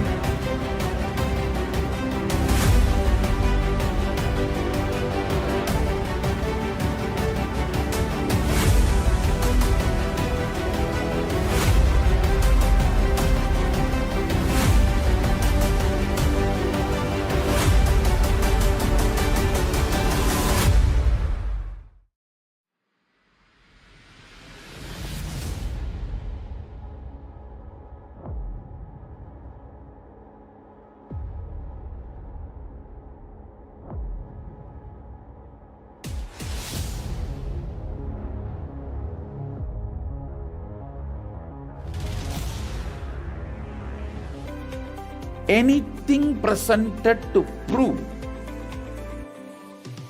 you are not Paramashiva is illegitimate. Decide this. This is super determinism. Understand? Anything you declare as illegitimate will lose power over you, will die in few days, few minutes, maybe in few weeks, whatever few days it takes. It will not have power over you. Understand, this is the method for sudden enlightenment. This is the method for sudden enlightenment. It happens by the Shaktipada. Here Paramashiva is sitting to tell you all, you are Paramashiva, you are me, with Shaktipada and Shaktinipada. The Dvitiya Vijnasa Krama is an extensive and thorough yoga sequence to prepare your body to receive the experience being given by the Supreme Founder of Hinduism. Through the yoga, which is aligned as per the source scriptures laid down by Paramashiva and the Agamas, Nithyanandam Paramasukadam Kevalam Jnanamurtam Ganvatitam Gagana Sadrisham Tatvavasyadilaksham Ekam Nityam Vimalamachalam Sarvadi Sakshi Bhutam Bhavatitam Trigunarahitam Sadguruntam Namami. Nithyanandam, I welcome all the viewers and participants over 175 countries joining with us for the Bhava Samadhi Darshan of the Samhara Murthis of 64 manifestations of Paramashiva, manifesting through the Nijavatara, the Supreme Pontiff of Hinduism, Bhagavan Nithyananda Paramashivam. And we are going to be having yet another exciting segment today with amazing guest speakers who are here to share their life journey, and their life journeys are something so much profound. We can see the impact of the Supreme Pontiff of Hinduism's teachings, his initiations and blessings, how it can influence in the individual level and in the community level. And today's segment is going to be about women empowerment. Yes. So you may think, yes, I've heard this before. I think I have heard a lot of shows about women empowerment. Yes, you may have heard about it. But today's segment is going to cover and unleash some of the very interesting facts on how Hindu feminism is far more advanced and powerful, and how Swamiji has empowered and taken this aspect of Hindu feminism and advanced so many milestones of Kailasa forward over the last 30 years. So, coming back to the state of affairs today, women has been a long-standing backbone of the entire society. But if you take the women in the current society today, there is a lot of inequality, oppression, gender justice, and also sexual violence and physical violence that is being encountered by women. Almost, we can say, 1 in every 3 women has encountered this sort of oppression and gender violence every day. So, though we may feel that, okay, I am in 2023, so many things are advanced, and people are progressive, and that's what we would expect it to. But yet, if you see the stark reality, 1 in every 3 women experience physical and sexual violence either in their home, in their families, or in their workplace, or how they are treated in the society. So this is the stark reality that we are in today, and what are the solutions that we have got in hand? So Hinduism is the most progressive religion, and Sanatana Hindu Dharma has solutions for every single world problem that we are facing today. And Kailasa, with an active global presence in more than 175 countries, is one of the largest knowledge source on Hinduism, where so much of knowledge repositories and so much of solutions that Hinduism has got to the world, Kailasa is able to retrieve and package it and present it in a user-friendly manner. So the issue that we're talking about today is about the gender violence and inequality and oppression that the women are facing today. Kailasa has time-tested solutions just by empowering women with the right understanding of feminism. Kailasa has given a huge breakthrough in this subject. And that is definitely a testimony. If you talk to any Kailasian who's a woman, you can see the confidence that she radiates. You can see the context that she holds. It's mainly because the way the Supreme Pontiff of Hinduism, Swamiji, has enhanced and empowered the right knowledge about Hinduism and feminism. If you take today's feminism, most of it is all about competing with the other gender. It is never complementary, or it is never making femininity as something unique and something contributing and something extremely advanced, just with the power of femininity in each of us, whether it is a man or a female. Everybody has got that component of feminine consciousness. With the completion of that feminine consciousness, man attains his highest possibility. Giving that right perspective of what is femininity and how it is unique, and how by awakening this component in each of us, it can lead to ultimate enlightenment. This perspective is definitely not there. It's definitely not taught in today's feminism. And that is exactly how Swamiji has enabled and empowered all the women in Kailasa and the Hindu women today to attain their peak possibilities in life. And in Hinduism, Swamiji beautifully shares that feminism is not about conquering men. It is about strengthening the whole universe. In Hinduism, feminism is not about fighting with men or conquering men or fighting for an equal status as men. I'm sure so many of you can connect to this very interesting statement that Swamiji has given, because That is exactly how people feels about feminism, right? If you connect with any of the feminism debates or any of the feminists or activists, mostly the whole subject is around conquering men or competing with men. It is never about empowering the whole universe. And what Swamiji shares is women has their own unique place. We call women as Parashakti, manifestation of Parashakti, and all the women around the world empower yourself with the spiritual strength and realize your uniqueness and contribute to the world. So, the right introduction, giving the right introduction to you, literally gives the very genesis of your identity. It empowers you with the right genesis of the identity. It empowers you to define who you are. And from that space, any action, any reaction that's happening, it all lands in auspiciousness. And we'll take a look at a small video where Swamiji defines Hindu feminism.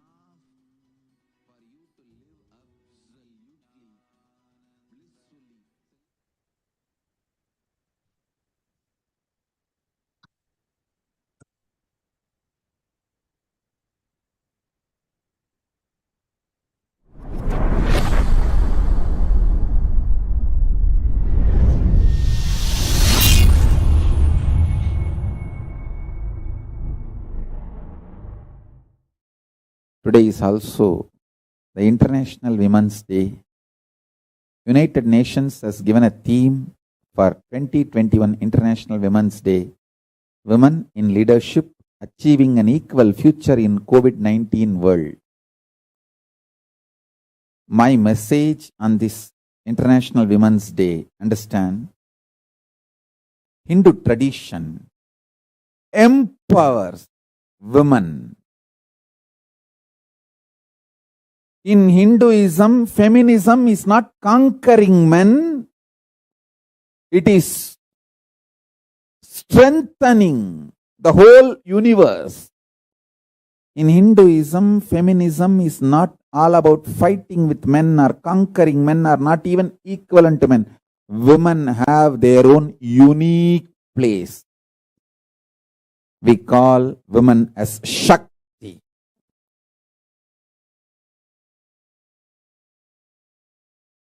Parashakti. Manifestations of Parashakti. Understand?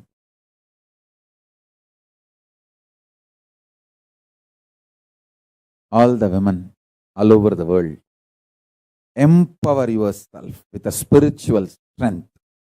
Realize your uniqueness and contribute to the world. That is my message on this International Women's Day. My blessings and support for all of you to achieve everything best in this universe, including enlightenment.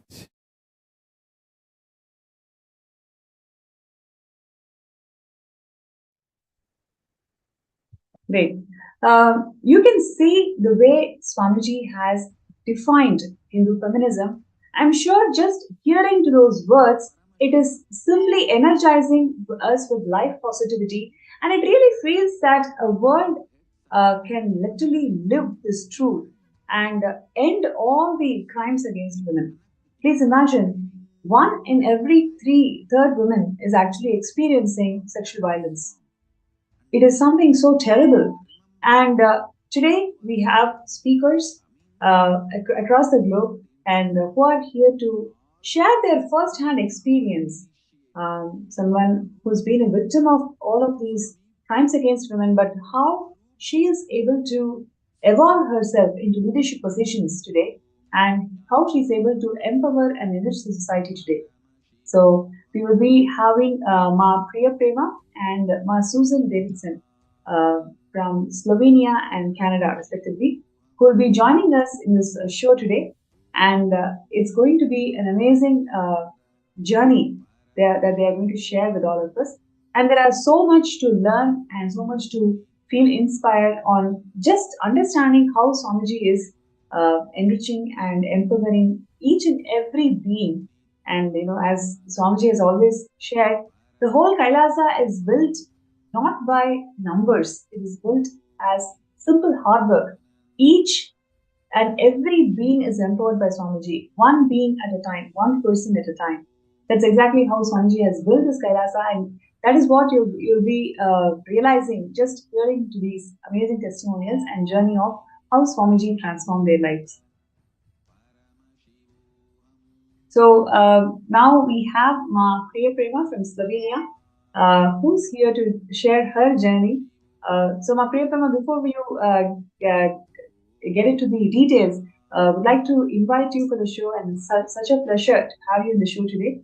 And we'd like to share about your past. I mean, before coming to Kailasa, what were you doing, and what were your ideas about feminism, or what were your ideas about how a woman should hold herself before you met Swamiji?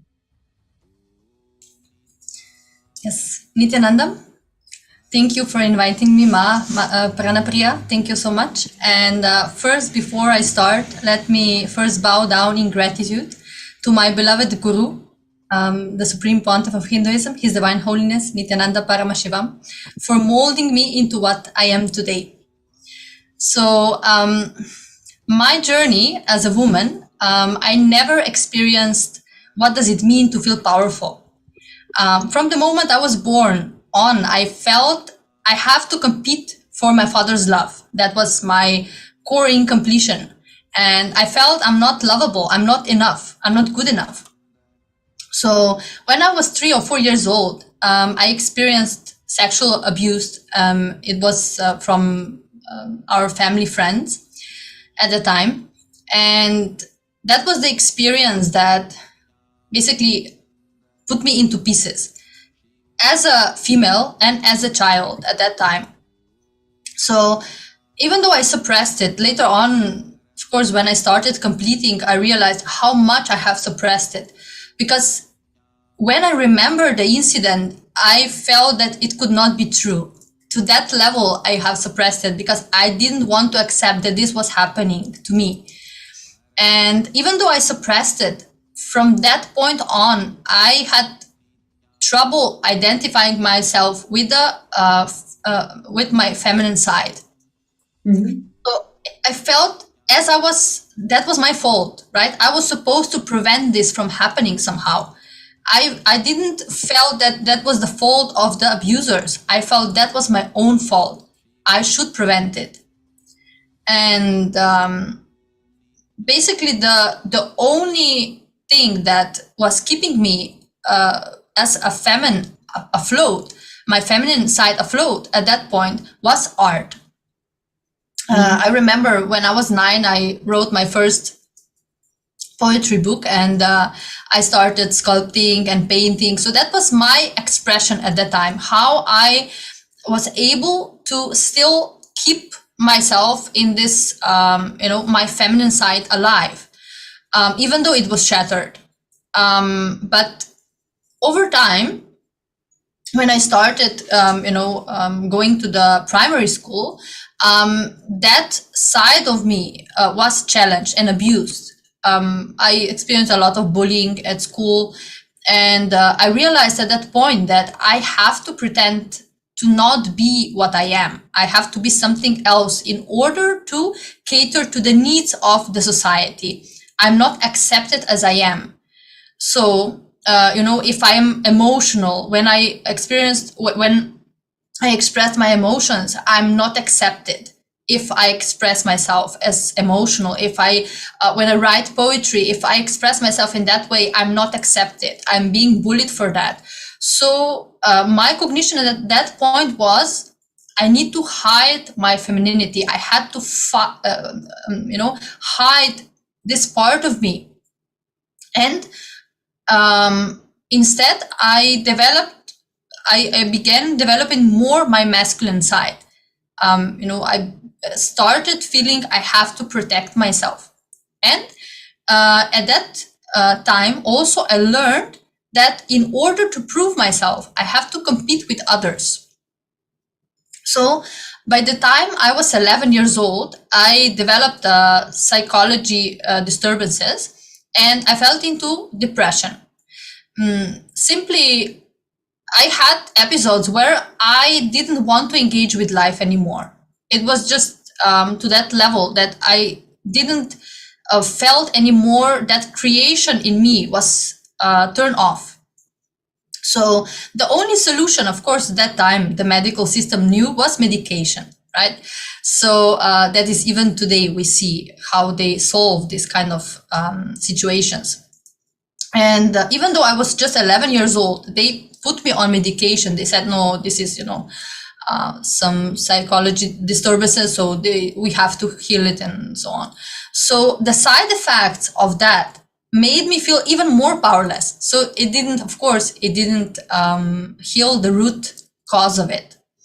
So at the age of 15, when I was 15, my father died. And then, of course, everything collapsed for me even further, because when my father died, the part of me feeling I have still the hope that, I will be able to get attention from him, the hope that I will be able to be enough to reach so high that he will be able to love me and accept me. That was, of course, my cognition at that time. I felt when he died that was over. No more chance for that. So then opportunity presented itself. We were, my mother and I, at that point, were in a really tough financial situation. So when I was 15 years old, I started working, and a person approached me and basically offered me to enter into the entertainment industry. And after some struggles with myself, whether to do it or not, I decided to do it. And when I look back now, it is basically how I figured that society will accept me. If I have the position in the society, if I have the fame, if I have that, then I will be finally accepted, right? But I ceased to live what I enjoyed. I ceased to write. I didn't create anymore, because when I was creating, whether poems or paintings, I felt alive. I felt more complete, because I was getting in touch with my feminine side. But when I started entering into the entertainment industry, it was just the opposite, which is quite interesting, right? Because as a female in this industry, you are presenting yourself. You should be presenting yourself very feminine, but the femininity that they are expecting you to show, it is not the powerfulness of a female, right? Of a woman. It is basically just catering to some needs of the certain project that you are doing. So as a model and actress, I was having external success, yes, but inside I was broken. I was shattered, empty. There was nothing there, no sign of powerfulness. So constantly, day in and day out, I was trading my inauthenticity for attention. That was the bargain, right? I got attention, which I was always thirsty for. So there was never enough, because the root of it was different. So even after some years, when I started working on television and, I became the journalist, they didn't change, because in this world, we would say, okay, this is up the ladder, right? It's a higher position, but that didn't change my inner space. I was still feeling powerless. I was still feeling I'm not good enough, because that didn't empower me. My identity as a woman by then was already shattered. So that position, or no other position, could empower me. So when I was 19 years old, I decided to get married. And then I also decided to leave the industry and I opened my own company. So I became entrepreneur. And At that point, I didn't know anything about that, right? But I just felt that, now that I get married, I should be more stable. I should, become basically go out of this environment. So because I was a owner of a company, I had the position of a leader, but I didn't have the state of a leader. And at that time, I felt that this was one and the same. Of course, before I met Swamiji, that was one and the same for me. So because my sacred femininity was suppressed, I was not creating.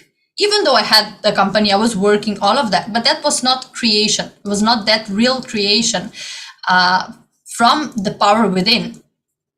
I was, everything that I was doing, everything that I started had a fragrance of destruction, the fragrance of failure, because that was how I experienced myself. So basically in this industry, exchanging powerlessness for powerlessness is what it is all about.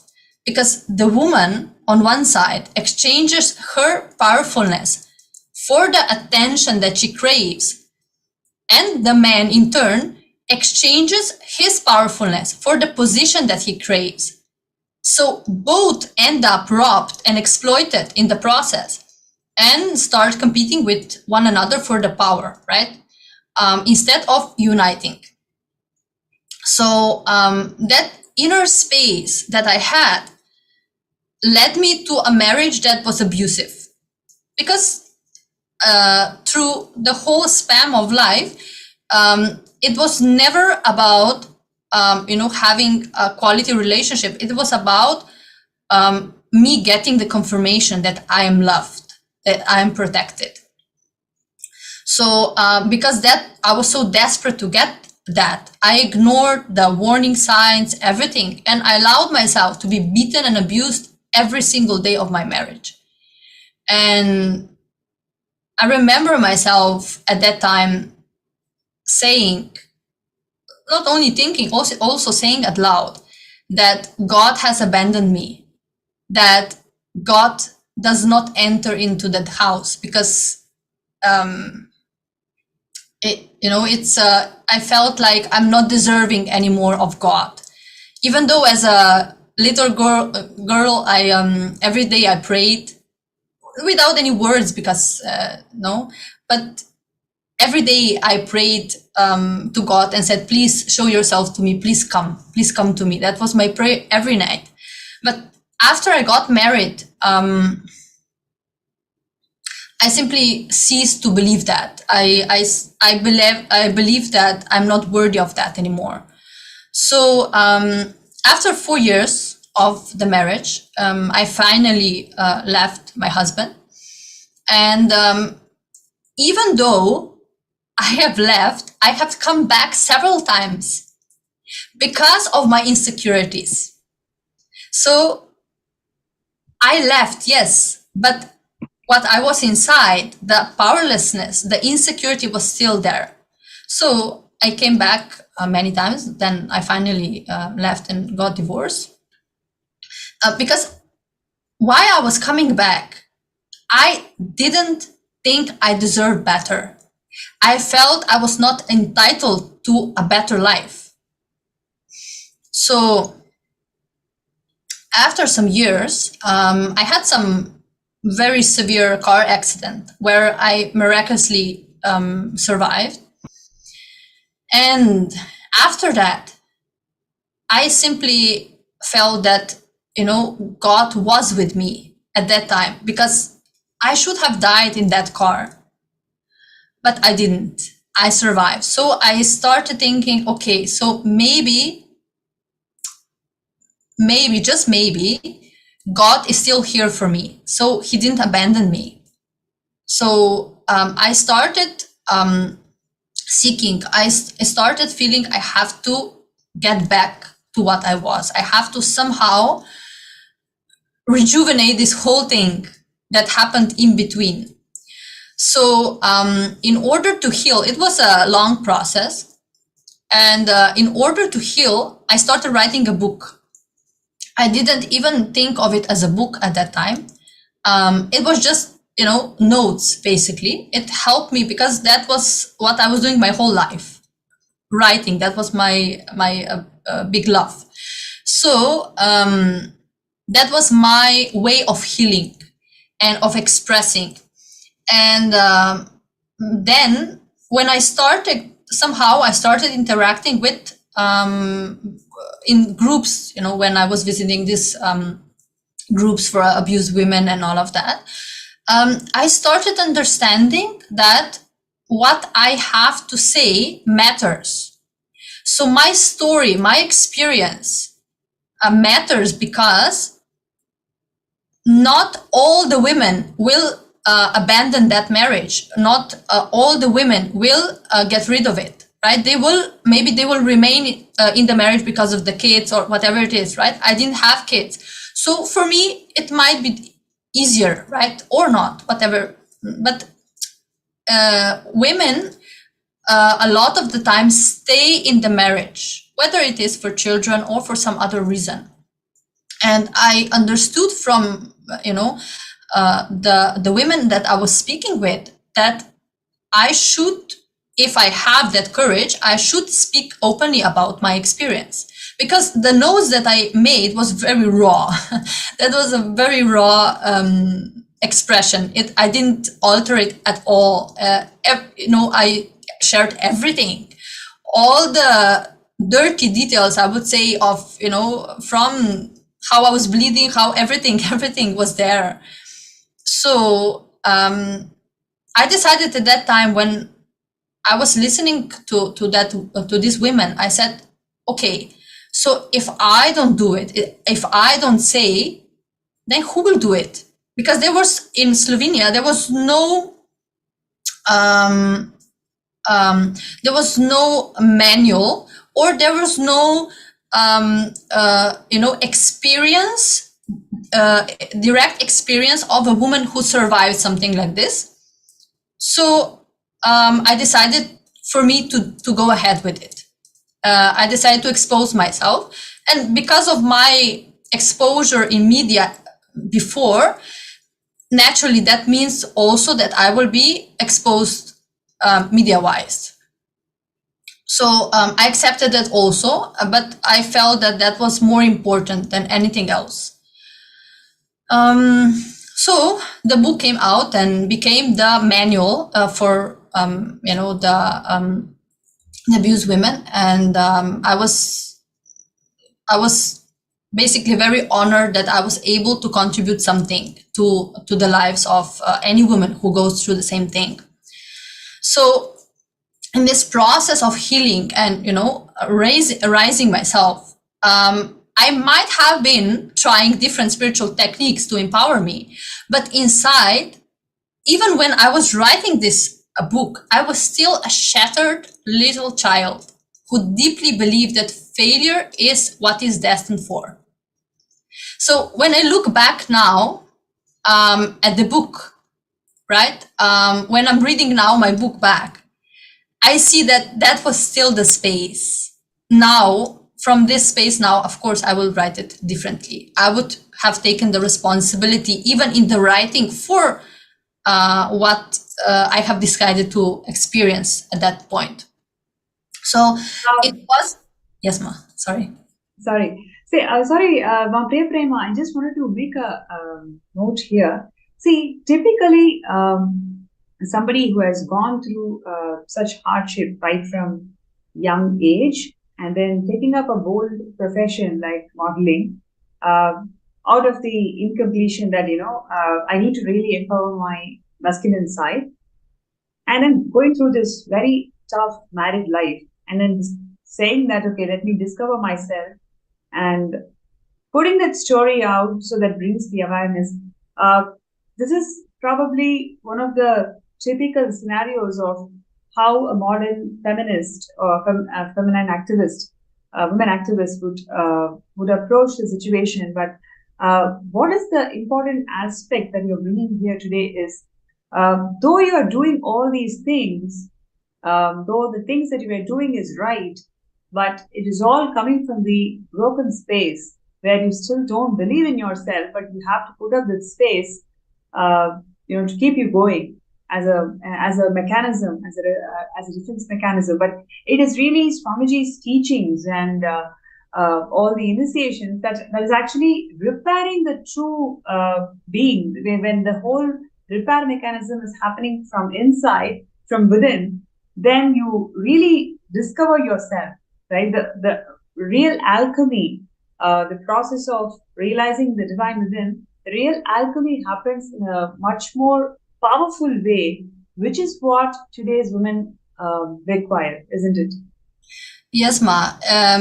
See, it wasn't until I attended Paramashivoham level 2 at that time. It was the beginning of the COVID,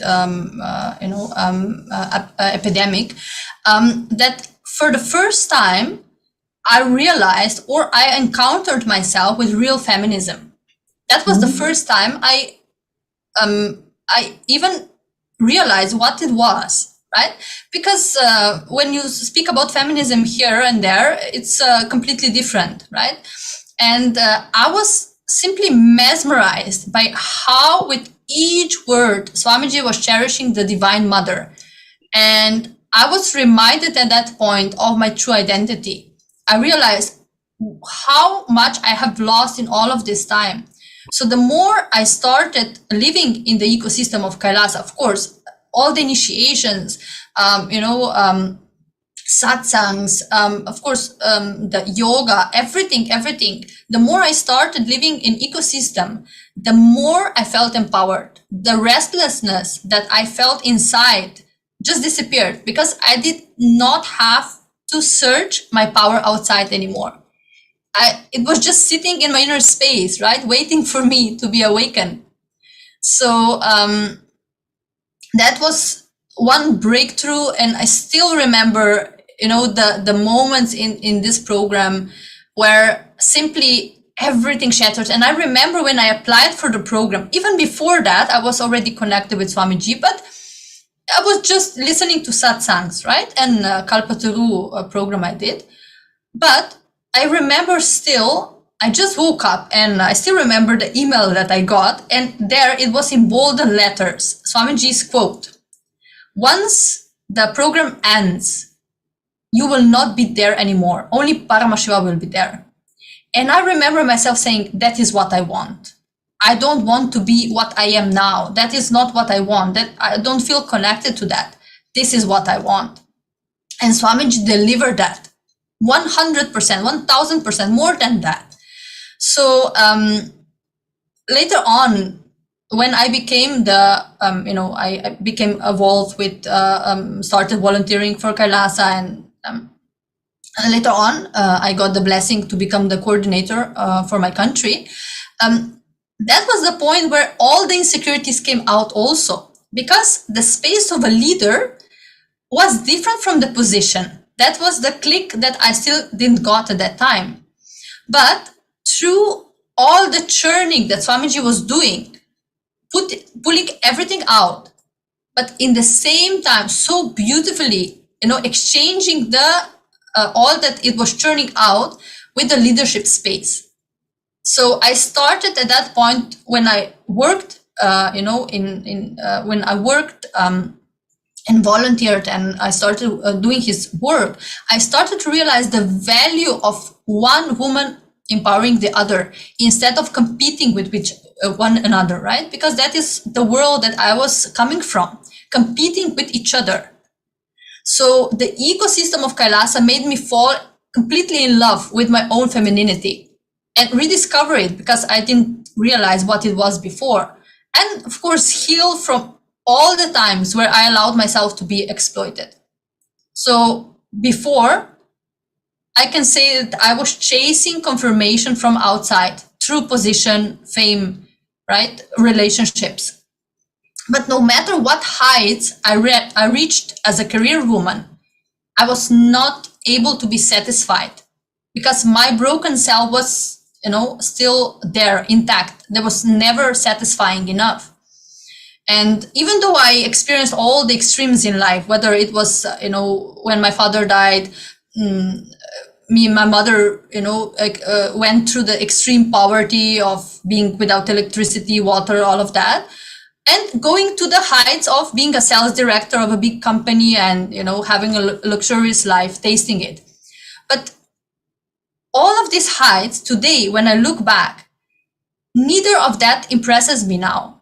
Nothing is important because I'm not mesmerized by the world in whatever shape it presents itself, whether it is low or high, it doesn't matter. But what I am utterly mesmerized by is by the love and compassion that Swamiji has showered me with, that I am utterly mesmerized with. And today, I know, of course, now it's different, but now I'm realizing, today I'm realizing how he guided my whole path, how even when I was not realizing everything, whatever I have experienced in my life has been a preparation for what I am today, for being here, sitting with you today. That was all a preparation. So when I realized that everything completed from the past, everything collapsed, I ceased to be a victim. I was not recognizing myself as a victim anymore. It became a celebration. Even, when I look back now at my ex-husband and all, the experiences that I had, even before that, I see it all as a lila, as a celebration, because it was all part of me being here. So when I realized that, it just, the integrity and the stability and chastity that Swamiji awakened in me, it what became my power. That is my power today. So this is what I identify myself as a feminine, right? The stability to stand by what I have decided for, no matter what happens, no matter any external situation, and the integrity to do it constantly, to not, waver in whatever direction. So because I wanted that space to be transferred to others, I decided to take a path sannyas, because I felt that that is really the ultimate way how I can, empower other women, so that they can get this space also, so they can reawaken this power within also. And not only that Swamiji liberated me from all, thyroid disease, heart disease, depression, anxiety, all the heavy medication that I was taking for 7 years, but ultimately, he gave me a new life. He gave me liberation from all my limited cognitions that I had about myself, from all the fake shyness that I have put on myself, or arrogance, inauthenticity. And he raised me to the space of a leader, just by, I would say it's not just, right? But by awakening the divine feminine aspect in me. That was the most, powerful thing. And when I look back now at my life, how it was, just maybe if I just look back 3 years from here, or 4 years, into the past, it just, there is no expression of gratitude that could match that. Whatever I say today, whatever I do today, even if, I don't know, it's just no expression of gratitude is enough. And there is no better way of giving back. Of course, I will never be able to give back. That is a fact. But the best way that I can contribute is by empowering other women and making them part of the KAILASA ecosystem. That has become my mission from Paramashivoham level 2 on. It has become my mission. It has become the reason why I live. So, because I strongly believe that only through the reviving and remembering the Vedic feminism, we can bring justice to what humanity has lost by suppressing the cosmic mother in each woman. So, because it is not just that is not only a problem. We say feminism, also that is only for females. No, that is a problem for all the humanity, because all the wars that we're watching today, everything, if we just take the example of the Ukraine war, right? If a man leader has at home a chaste, powerful woman who is, supportive, it's simply the man will learn from her how to be a good leader, how to be a compassionate leader, how to create and not destruct, how to not play power games, but instead create a better future for his people. So here we are seeing this example. If real Hindu feminism is awakened again in women, then also all the men will be awakened to a better leadership or whatever they're doing in their lives. So, I'm really. Priyaprem, I just wanted to jump in and add here. Firstly, we'd like to say that it is an incredible journey, what you're saying. Somebody who has gone through so much of baggage in the past, and that is something not very easy to let go of, to how Swamiji has made you feel that you have to enrich, you have to share the science with thousands of people. So you can see the amount of passion that you're having in terms of revival of this entire culture and the whole wing of Kailasa. I think one of the things that you also mentioned about the various initiatives of Kailasa and how literally it helped you towards manifesting what you want in life. So one thing, especially for all the indigenous women out there, Kailasa promises the right to quality of education. Every single person who is born, they have right to know the right to utilize service, which is here in this case, it is TTS.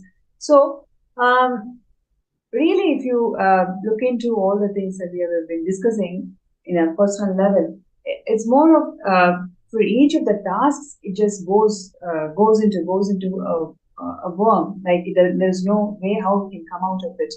But Swamiji's initiations and Swamiji's Darshans and Swamiji, how he connects to Devi Parashakti, when he revealed all of that, we can literally see that 8 out of 10 verses, either they carry mistranslation or that translated version does not even exist. So this is how people exploited the Sanatana Dharma when we were discussing about it yesterday. And in terms of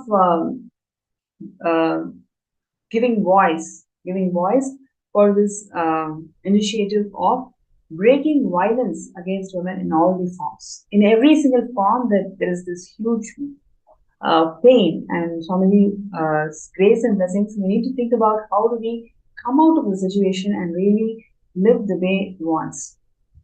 You can see here so many beautiful reminiscence of Ma Priya Prema, where she's receiving all these certificates from congressmen.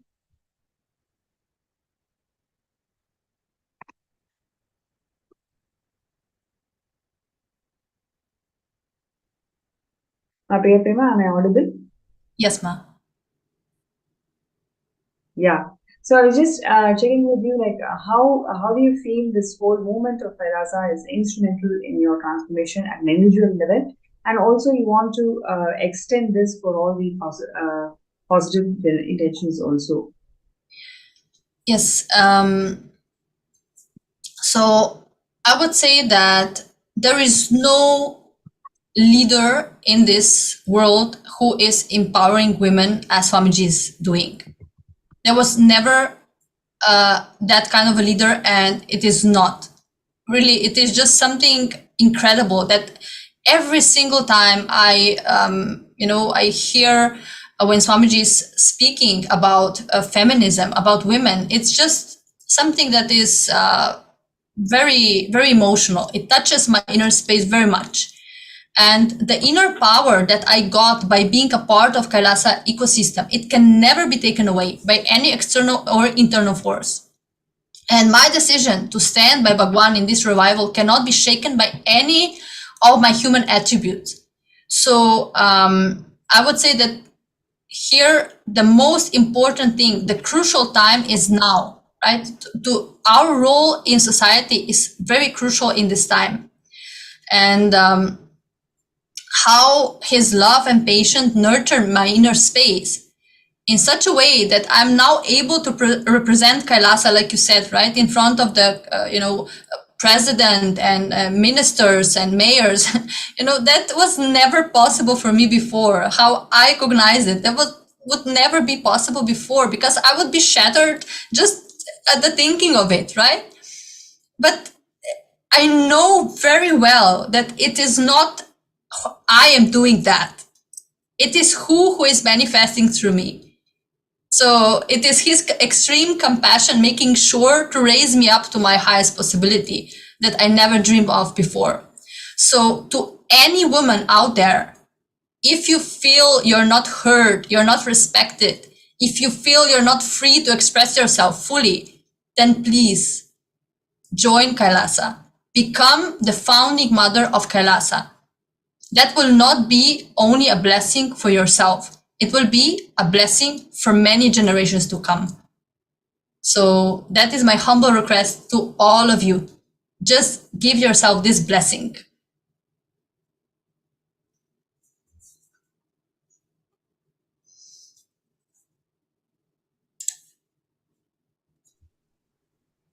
Yeah, I think that was a very powerful sharing, Priya Prema. Thank you so much for being open.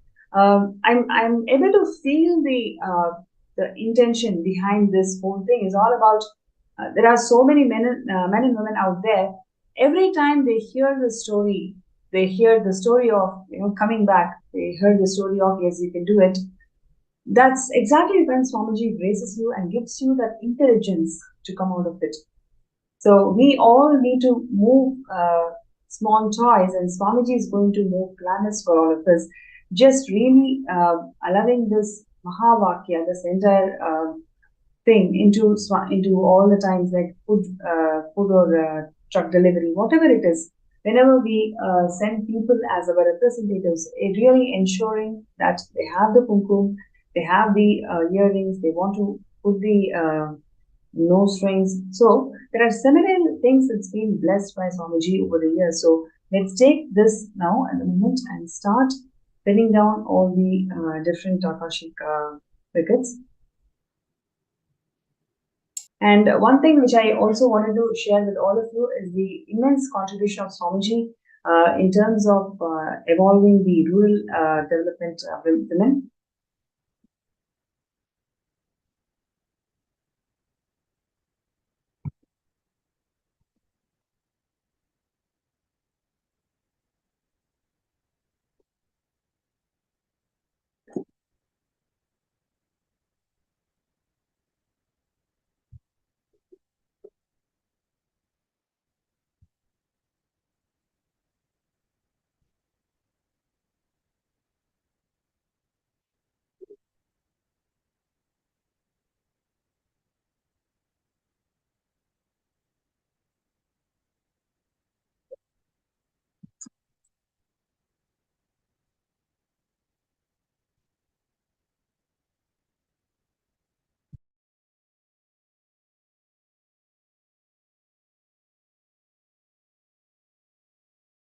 Yes, you can see this powerful expression of Hindu feminism when Ma Priya Prema was sharing, and she also touched upon the various initiatives that Swamiji has given to the world, whether it's in terms of education, right? So, how many of you know that 1 in 5 children, especially women, they don't have basic access to basic invitation to action. So therefore, we may have to really wait for a few days. And once the blessings has come through, we will definitely work on presenting a case study where we can literally eradicate the violence against women in every single diaspora. And here, what you're seeing is the indigenous women, especially they are Layazini. with the Sri KAILASA United Nations for Indigenous Women. So they are liaising with a couple of more people who you feel that they should be on board. And the next is the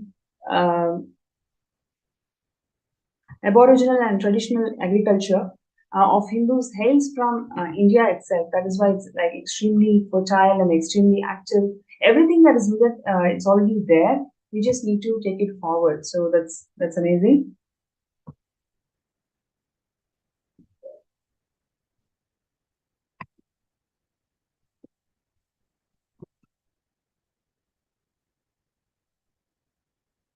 So while we wait for Ma Priya Prema's concluding remarks, it's my pleasure and honor to welcome Susan, Ma Susan, for this segment today. Thank you so much for joining. Thank you, Ma. Thank you for the invitation. Beautiful. Ma Susan, would you like to share about yourself, the brief journey of who you were and what were your ideas and how those ideas really matured after Swamiji opened this for the whole public? Sure. I've known Swamiji, 10 years now. So I can say my perception of myself, life, other people have completely transformed since I met Swamiji. And since we're talking about Hindu feminism, that was an issue growing up that was always close to my heart, because even as a young child, I always had this sense of social justice. Like I saw what wasn't right. I saw what was fair, what wasn't fair, but I didn't have the language. I didn't have the inner strength to really know what to do about it. So when I was growing up, and this is back in the 60s, so I'm really dating myself. It was a different time, but it was also a time where women were starting to have more of a voice. But as you mentioned earlier, feminism was often framed within a competition. It was a competition against men. It was like men were doing bad things and women were often, and even myself, I remember being like, my inner space was that of anger and frustration. And then I realized as I got older and a teenager, and then in my career, I knew a few women that were feminists. And there was one organization in particular, and it was like kind of a radical feminist organization. But I realized that there was a lot of anger. It was us against them. And then I observed that the women within this organization started having arguments and fights amongst themselves. And it was only when I was getting ready for today's presentation, and knowing Swamiji, I have a better understanding of what was going on. And what Swamiji did for me and is doing for the world is really transforming that inner space. So do we have an inner space of powerlessness, of anger, of frustration, of unfairness? And we just have to turn on the news today to be overwhelmed with frustration and anger at what's happening. But that is not going to help me. That's not going to help you, and that's not going to help the world. So Hinduism has provided me with like that open architecture, that deep healing energy, a shift in cognition, a shift in my inner space where it's no longer a battle. And the violence, when we talk about, violence against women, to be honest, what I was holding on to most of my life was violence against me. And it was Swamiji that puts up very gently and with a lot of compassion that mirror. And so what am I like? How do I get out of my own way? How do I move away from those powerless cognitions? How do I move away from my self-destructive patterns? How do I move away from, like growing up, I just wanted to be we call them a wallflower. I just wanted to kind of blend in the background. I didn't want to stand out. And I had this real fear of speaking in class when I grew up. That didn't go away. There was a real fear of public speaking. And then through Swamiji, I found out, oh my God, that's one of my uniqueness. That's my unique manifestation of the divine feminine, is to be able to express myself and to be able to help others discover that innate feminine, divine feminine energy. And what is that? That's the nurturer. That's the cosmic mother. That's the ability to love yourself and to heal yourself. And then once I was able to do that, then I'm able to be of service to others. So in my life right now, I think one thing that's really a major shift for me is, you know, I'm in my 60s. I have 40 years of work before I retired. Well, I guess sort of retired. And because of Swamiji, I'm, you know, in the process of launching a business. So even after 40 years of work, I realized that my real career has yet to start. And like everyone else, I bought into the ideals of conventional society. You know, that ideal, like it was sold to me my whole life, and I was really, really looking forward to it. And some of you might relate to this, was like the Freedom 55. It was like a massive marketing campaign. It was all about early retirement, if you can retire between 55 and 60. And, you know, we did everything that was expected of us. You know, we worked hard, we went to school, we had careers, we had the family, we had the house, we had the t-shirt, you know, you ticky box everything. And then you're like, okay, I do all that. I work really hard. It's kind of drudgery. And then I get to retire. And it was like, oh, I get to, you know, run on the beach with my husband, just like in the advertisement, you know, and you've got the wind in your hair and everything's lovely. However, reality is something different. And I noticed that for a lot of people, retirement really translated into becoming, you know, fat, frumpy, and frustrated. And so instead of retiring, I'm going to start a business, and I'm going to start a business that the underpinning is all about enriching, unconditional love, nurturing, and really sharing with the world Swamiji's teaching and Hinduism. Otherwise, like I too, without Swamiji, it's really, really clear in my mind, I would be doing what everyone else was doing. And I might have been on the fast track to being, you know, fat, frumpy, and frustrated myself. But with Swamiji, that's not going to happen.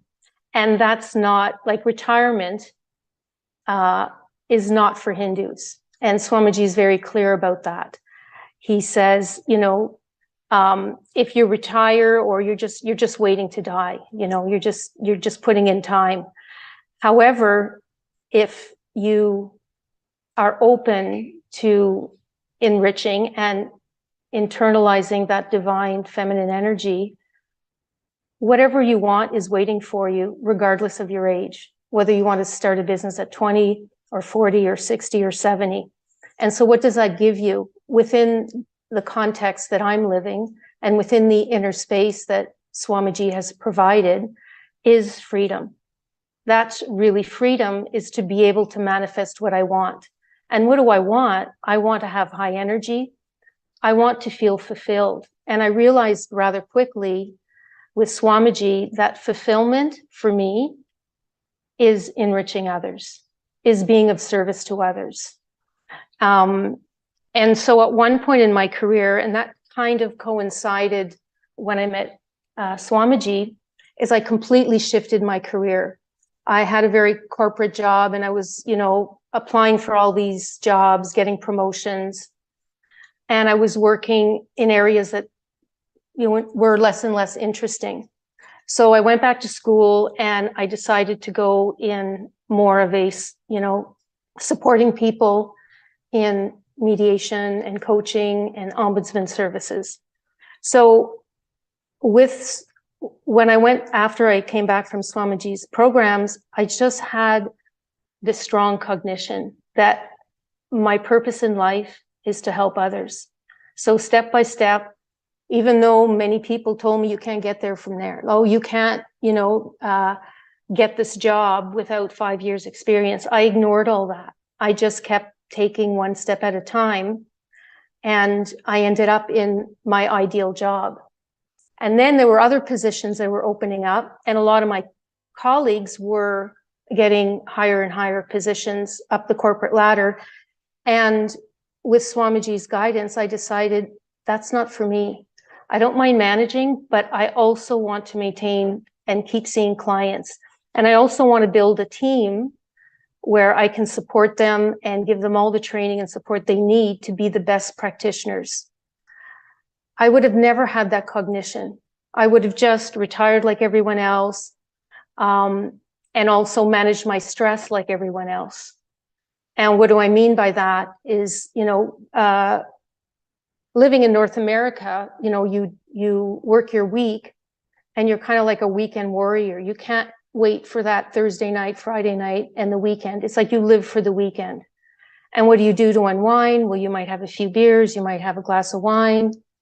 And then with COVID, we all know that the incidence of whether it's alcohol abuse or pharmaceuticals or drugs is just going through the roof, creating more and more depression. And depression actually was something that I experienced, but not in an obvious way. It was more the depression of success. Before I met Swamiji, as I mentioned, I had everything that life or my family, society expected. I had the education, I had the job, I had the family. Something was missing. And that was the depression of success, is you do everything that you think you need to do. You do everything that you think is right. But at the end, it's shallow. At the end, something is missing.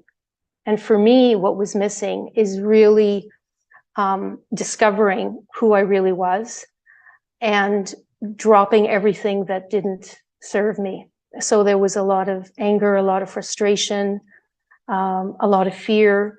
And so through Swamiji's inner awakenings, through the yoga, through the meditation, through the detox, like Nirahara Samyama, I've been struggling a little more with that lately, but in the last 10 years, I think I did Nirahara Samyama at least 14 times successfully. So when you detox the body, it's like you also detox the mind and you create this space of really, really high energy. And I think this is what society needs now. This is what women need, and this is what men need as well. Because that Hindu feminism, that nurturing energy is not just for women, it's for men. Men have it too. I think society and men might have a more difficult time expressing it because of social pressures of suppressing that. But Swamiji tells us that we can easily nurture that divine feminine. In the morning, waking up, for example, and having the intention of let me radiate a nurturing attitude. Let me enrich my friends, my family. Let me have the context, that inner context of enriching others when I do the steps to start my business. And that intention is really powerful. The other way of connecting with that Devi energy is just nurturing, whether you're raising children or helping the elderly or taking care of animals, all that is nurturing. All that gives you a different experience. For me, honestly, without Swamiji's initiations and blessings and eternal patience, I would have been where I was 10, 12 years from now. Whereas right now, I can see that, I have another, 20, 30 years of work in me, but not work drudgery, not work I have to do it, but from a space of, let me express that Devi energy. Let me express my uniqueness, because we all have a gift. It's all there. And I'm fortunate enough to have had that support, that real support, and a completely different understanding of feminism. Feminism not based on competition, not based on anger or violence against anybody, but a real powerful space and a powerful cognition. And that is very much what the world needs today. And it's one person at a time, one decision at a time, one day at a time. So yeah, it's been a remarkable journey.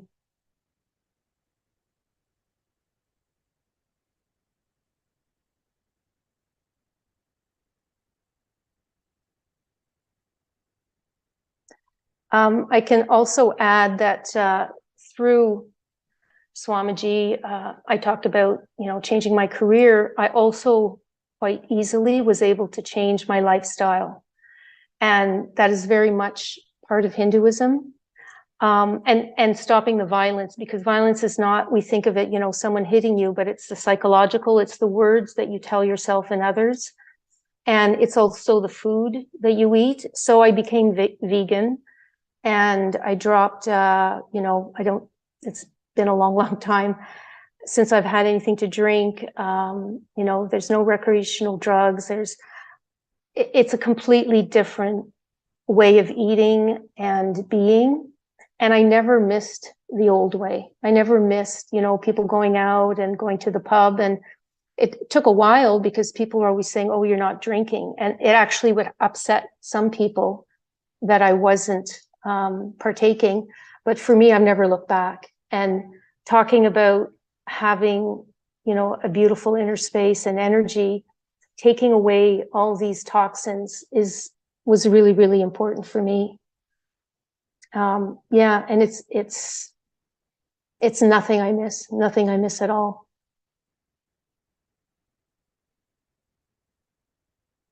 So that, Hindu feminism has given me the inspiration to share Swamiji's gifts with others, because our true nature, like everyone's true nature, is to nurture, to love unconditionally, and to enrich. We just might not know it. Whereas pre-Swamiji, I was way more focused on myself and way more focused, let's say, just me and my family.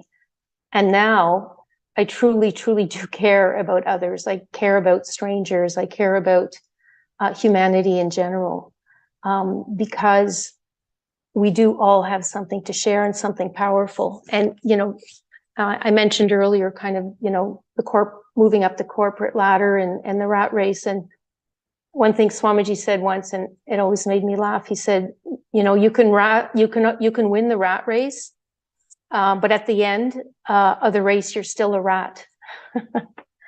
I always thought that was like, okay, note to self.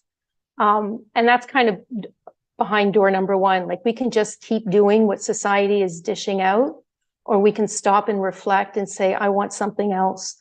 And I would say behind door number two is the really powerful science of Hinduism.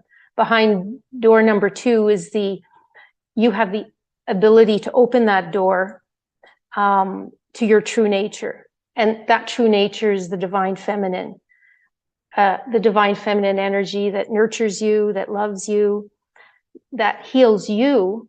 And then once you heal, then you could be of service to others. And throughout my career, I've met a lot of good people that have wanted to help others. Oh, I'd like to do some volunteer work overseas, or, I'd like to work with women or men, and unfortunately, a lot of them, it's just kind of a pipe dream. Why? Because they're too tired. Why? Because they're so dragged down by their own life, and the toll that society takes on them, that they never actually get to live have a fulfilling life. And Swamiji has told us that's why people are so afraid of death, because as you get closer to death, you realize, oh my God, I didn't do what I wanted to do. There's something missing, and intuitively we all kind of, in the dark moment, or a moment of, reflection, it's like something's missing, something's not okay. And Swamiji provides all that, whether it's like, especially now with all the online programs, with yoga, with detox, there's something for everyone, because everyone, men and women, have that, I think, birthright to manifest their true potential and to feel that Kundalini awakening, to feel experientially a really strong, to actually like yourself, like truly like yourself, not just a Facebook post where everything looks good, like to truly love yourself and then to be able to share that with others. So in a nutshell, that's been my experience. That's wonderful, Ma. See, one quote that Swamiji shares is very stood up for me, which is, he says, woman is emotion and her very breathing is power, right? So it's such a powerful statement. Every time I remember that, I feel empowered. And by this, I feel we're all being reminded of an extraordinary potential that we have to bring stability to the world, right? Because we are sharing here our own experiences.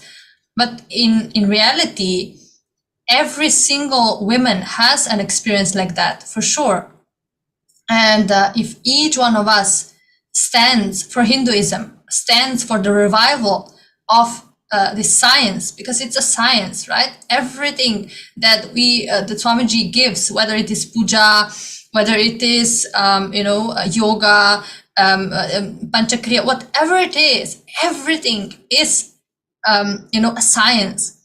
So for me, how my body transformed, how everything, single aspect in my life transformed through all of these practices. And this is something that has been taken from humanity. I feel that we have the responsibility to bring this back, to stand. I think it has really come the time to stand for the Sanatana Hindu Dharma and really make sure that each woman gets empowered to stand for herself. Because sometimes I feel, when we are attending programs, right, like Paramashivoham, Paramashivoham for 21 days, right? So if you're a mother, you have children, sometimes as a woman, you feel maybe, guilty, right? Or, I'm spending all of this time in a program, but my family is not taken care of. But in reality, there is the most compassionate thing that you can do, because, that is how we empower also our own families. So, yes. Yes, very much so. And you bring up a good point, because often we'll say, well, especially as women, like, okay, well, I've got this to do. Other people are counting on me, and you get pressure often from family and friends. And I went through that, even when I changed my lifestyle. And I told one of my sister, I said that, I'm not drinking. I haven't drank anything in a year. She burst out laughing and said, oh, it's only a matter of time. She had no idea of my commitment, or once you don't have that in your system, it's like, I don't want that ever, and so it's the enriching your family. And now no one thinks twice. Or if I say, oh, I'm doing a program, they get it, and there's, for myself, Swamiji will come in and help. Like if you have a barrier, it's like, oh, my husband's not supportive, my kids are not supportive. I have friends or family that say, negative things about Swamiji. If you have the intention, if in your heart of hearts that you just connect with yourself and say, okay, what is it that I want? I want to feel peace. I want to feel good about myself. I want to make a difference for me and others. And you're just sincere in that intention, and connect with Swamiji. Just look at his picture. Even if you feel, well, I don't really know this fellow very much, he's new to me. Just connect in whatever way works for you, and you will see. You will see how things shift for you. It has to shift, and it's shifted for me so many times. And being a bit, as they say, longer in the tooth, I had a whole lifetime to complete. It's like a major excavation, but it was worth it. It was very, very fulfilling. And yes, definitely Hinduism is the way of the future. Why? Because it has something for everybody, and it's based on experience, and it's based on real healing. And as we say, the proof's in the pudding from everyone that's benefited from Swamiji and Hinduism. Yes, and what we are seeing today is the story of two beautiful women who have gone through huge things in life, but how they're able to empower themselves by teachings, and how Swamiji has really shifted them from within and gave a complete new perspective, new dimension, and how they've evolved themselves in different leadership positions in life today. The value of Hindu feminism, that what we are seeking today, is something so phenomenal, and there are huge number of contributions that Swamiji has done to empower feminine consciousness. So we can take a look at some of them.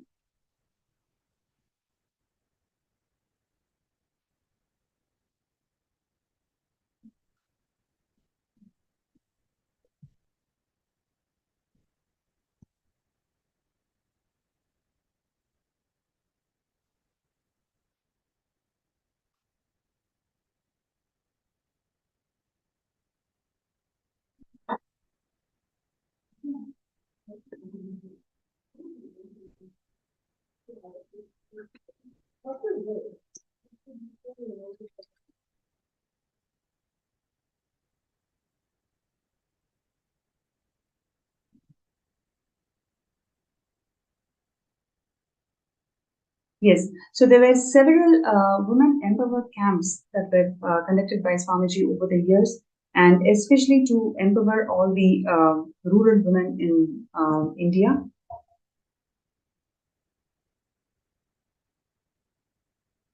And what you're seeing here is the courtyard sessions where the Balasans, female Balasans, are empowered to empower and initiated to manifest the powers.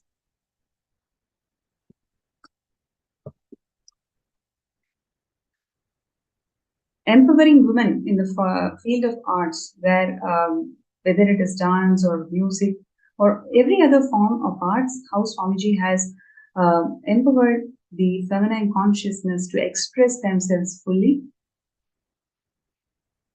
And we also have here the 108 women empowerment centers that Swamiji had inaugurated back in 2008 itself.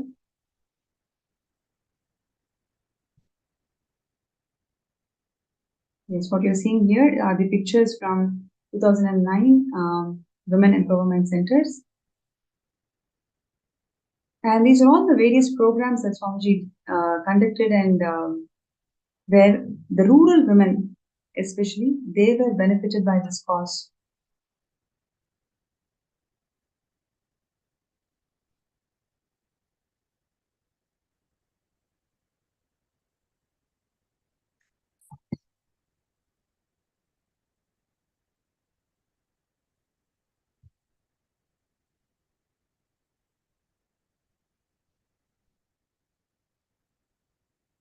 Yes, and these are all the different medical camps that Swamiji conducted over the years to help and benefit the health of the rural women.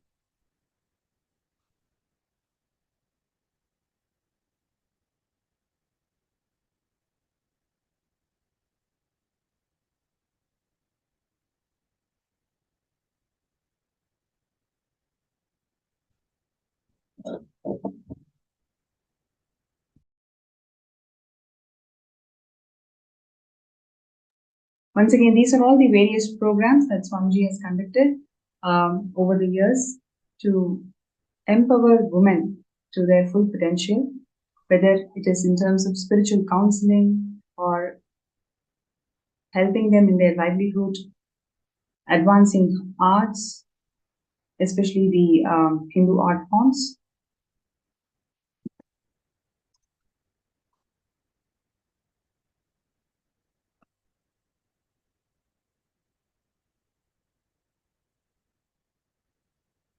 And the agriculture, even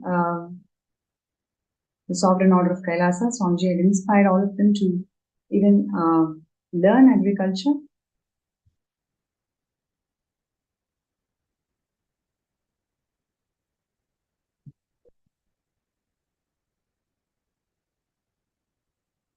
And the KAILASA temples worldwide has empowered the women to perform the temple rituals This is probably the Vedic temple where for the first time the women are empowered to perform temples, Hindu rituals by themselves.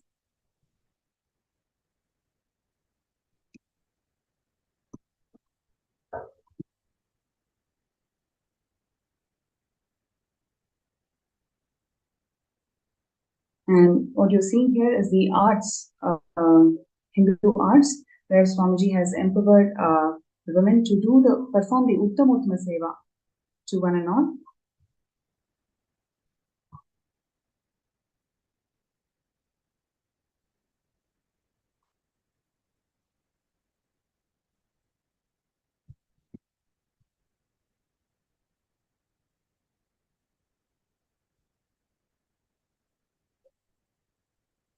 Now, to accomplish this goal of robust, sustainable, balanced, and inclusive growth in society, what Swamiji is doing is incredible contributions by reviving the true spirit of Hindu feminism. What we saw today, whether it is Priya Prema or Susan's journey, has been so touching, so many lives today. It's mainly because how they have come out to express what they've gone through in lives and how there is solution for everything. And like what Swamiji has many times shared with all of us, Hinduism has solutions for every single problem out there, especially whatever the world is facing. And all we need to do is revive Hinduism, revive all the techniques and methodologies that Swamiji is sharing from Hinduism, share it with the world, and that is exactly what KAILASA's various agencies and the various international humanitarian agencies, KAILASA's various educational platforms, everything is doing, everything is sharing this science of Hindu feminism and the knowledge repositories that Hinduism has got to overcome every single life problem that we are facing. And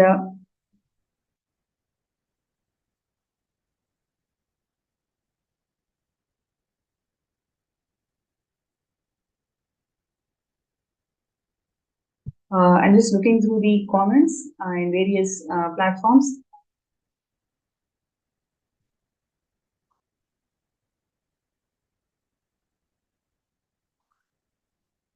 Right. So Nathan Porter is sharing that may Shiva return to earth, incarnate with all the powers and majesty. Is true to what you're saying. That's what Swamiji has incarnated, and he's reviving this whole Sanatana Hindu Dharma to its original glory. And yes, so the revival of Sanatana Hindu Dharma is what is happening through the Sarvanyapita. Every day we've been sharing about various aspects of Sarvanyapita. One aspect of Sarvanyapita, what we have seen in today's sharing, is all about the revival of the divine feminine consciousness, the revival of Hindu feminism. When it is revived, what is the impact that it can create in society through a variety of projects and initiatives, and how it impacts an individual, how it impacts an individual in the community, and how it impacts the nation by itself.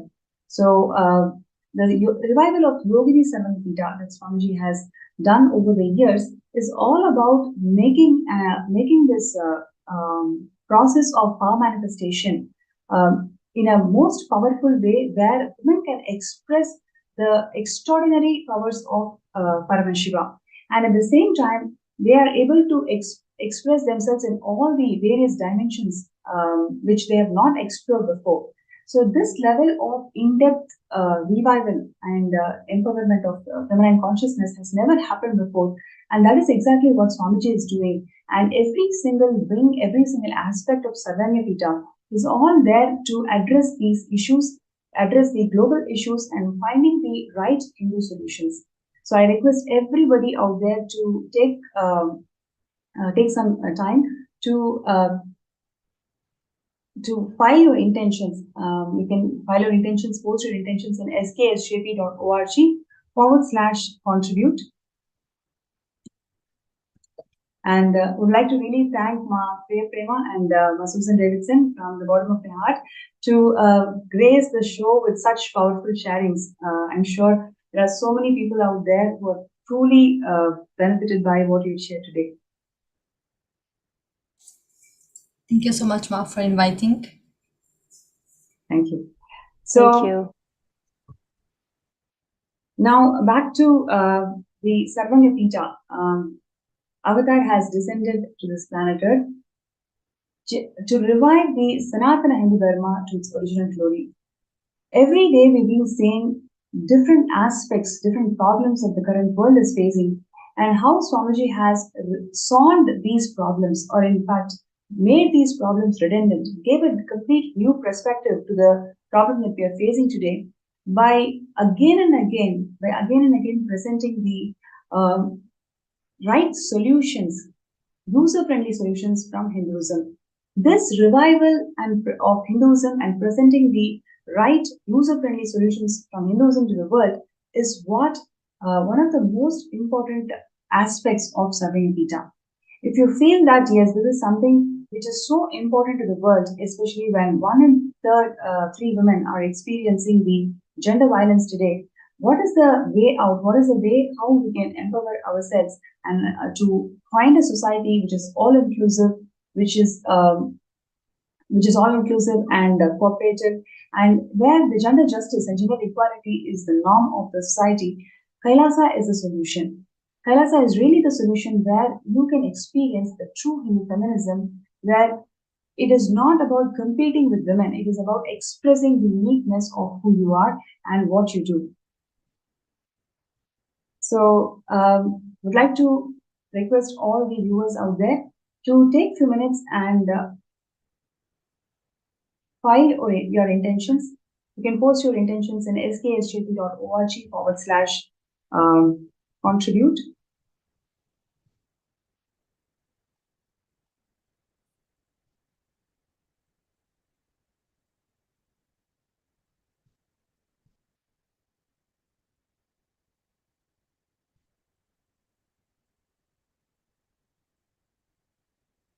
Yes, let's take a few minutes to post our intentions.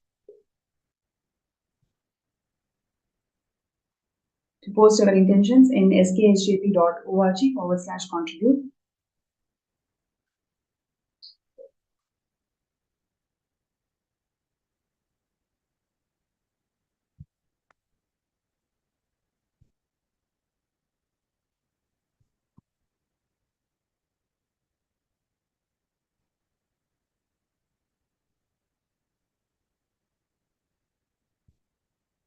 Right. And also, all the viewers, whoever would like to request for a third eye scan for you to manifest the Sarvanyapita, you can post your interest to get scanned.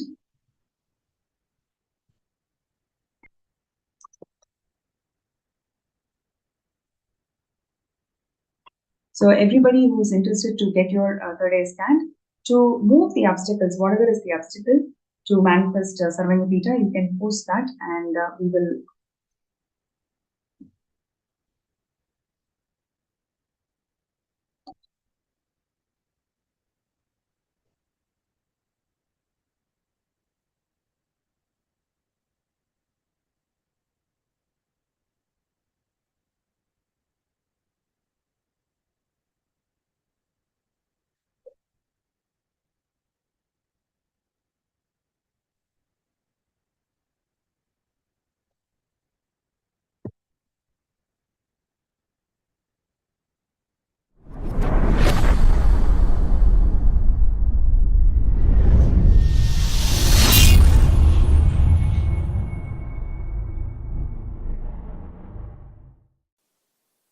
all of you spend little time,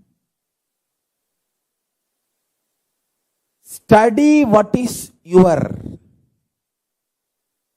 secret coding of the software which is coordinating your body, which is keeping you alive.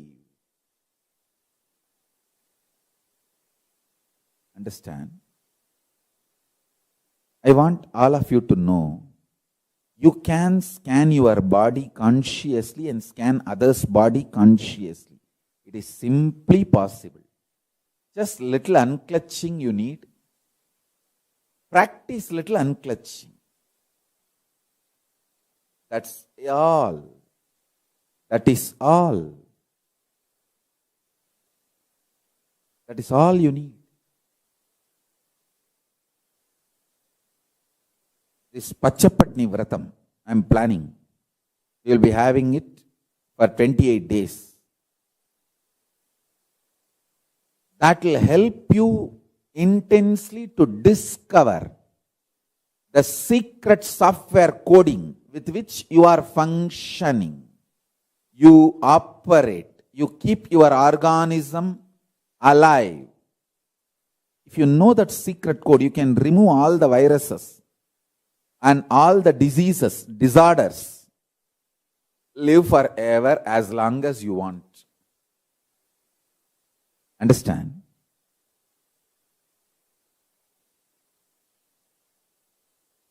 I want all of you to know, listen carefully. Genetically itself, Hindu women carry this knowledge. This knowledge is in the DNA of Hindu women.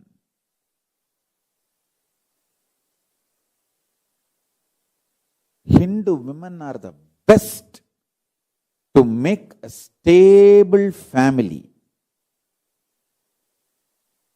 Whether as head of the family or a sannyasi, nun, Hindu women are the best.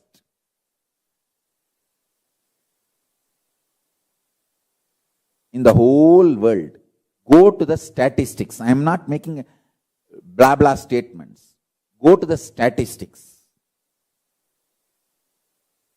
Hindu origin, Hindu heritage women.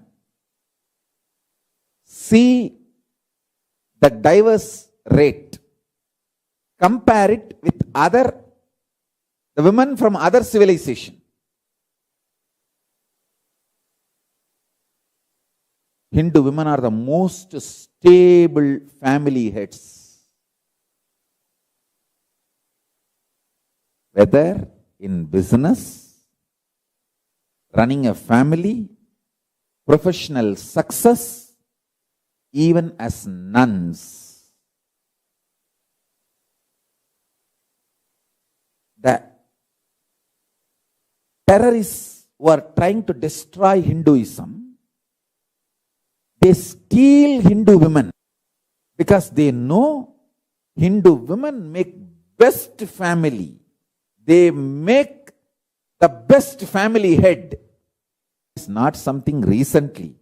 For last 1,000 years, our women are stolen. That is why our women decide to jump into fire the moment they feel that they will be stolen by the terrorists and invaders. They commit sati. If they know that they are going to be stolen by terrorists and invaders. Same way, just study. The core part of the Christian nuns is Hindu women converted. Go and study. Then you will understand what I am saying is true. Only in India, 75,000 nuns. From where they are coming? From Hindu civilization, converted.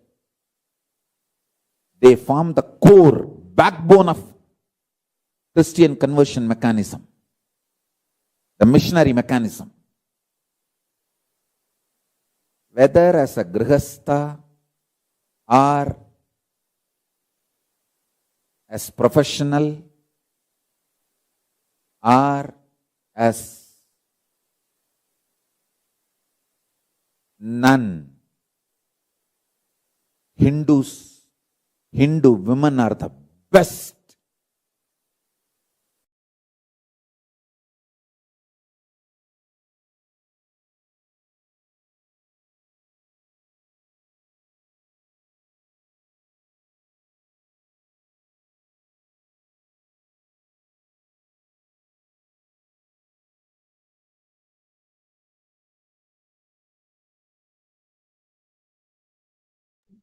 Yes, I'm just looking into the comments. Whoever is talking about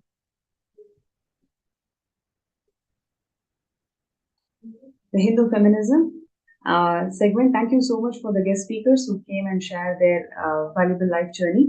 And now let us go to the power manifestation session where I'm going to scan people, whoever is feeling stuck in manifesting SJP. So Hiranmayi has asked for a scan, Nithyananda. So let us please sit straight, chant Mahavakya. Om Nithyananda Paramashivoham. Om Nithyananda Paramashivoham. Om Nithyananda Paramashivoham.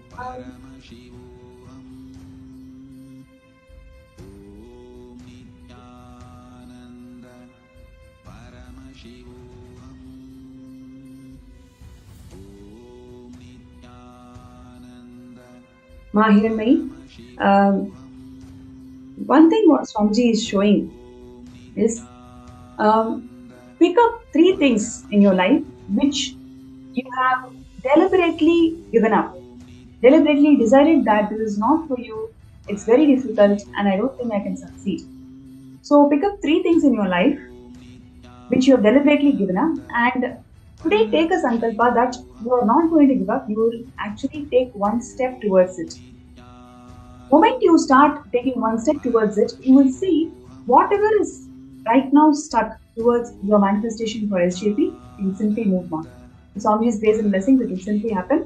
So write down 3 things in your life where you have given up deliberately because of some impossibility that you cherish.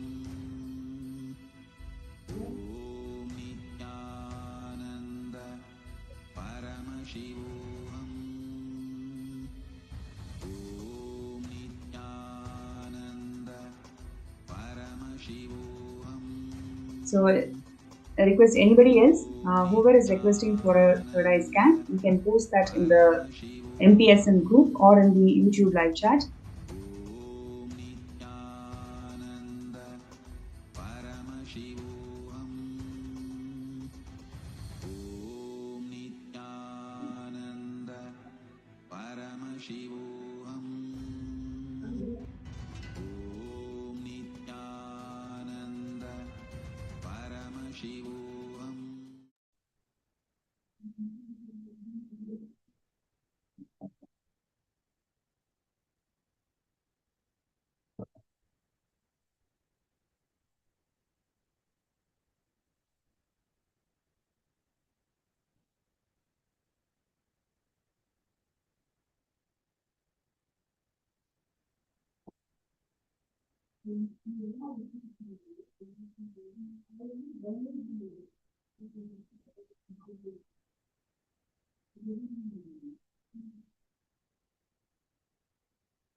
Yes.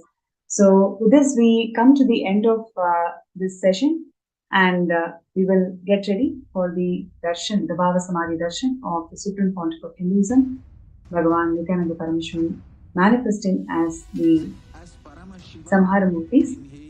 So requesting all the participants and viewers to get ready for the darshan. Visualize, meditate, connect with him. He is a living, alive being.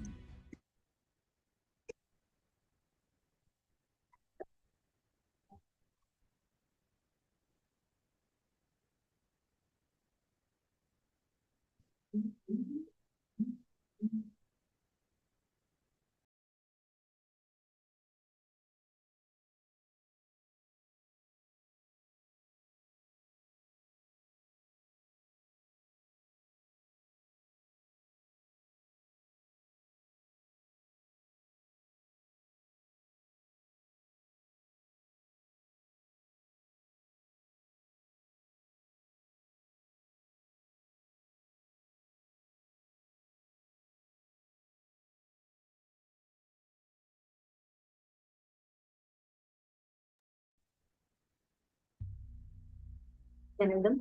We had such a beautiful sharing by Manitya Priya Premananda and Ma Suzanne Davidson. Many of us uh, from different walks of life listening to this would have encountered similar crises and situations in your life, right? It was not actually when I was listening to Ma Priya Prema and Ma Suzanne Davidson, both of them share the different perspectives of how being with Swamiji empowered them as a woman, right? They're different in the different facets of their life. And I just remembered how so many people, I have seen so many, I have heard from so many people who have experienced, who were from different walks of life, who have experienced phenomenal healing and empowerment after coming to Swamiji. Here, I can see so many of you. I have heard from Jyoti Konda. I've heard from so many of you that are here right now.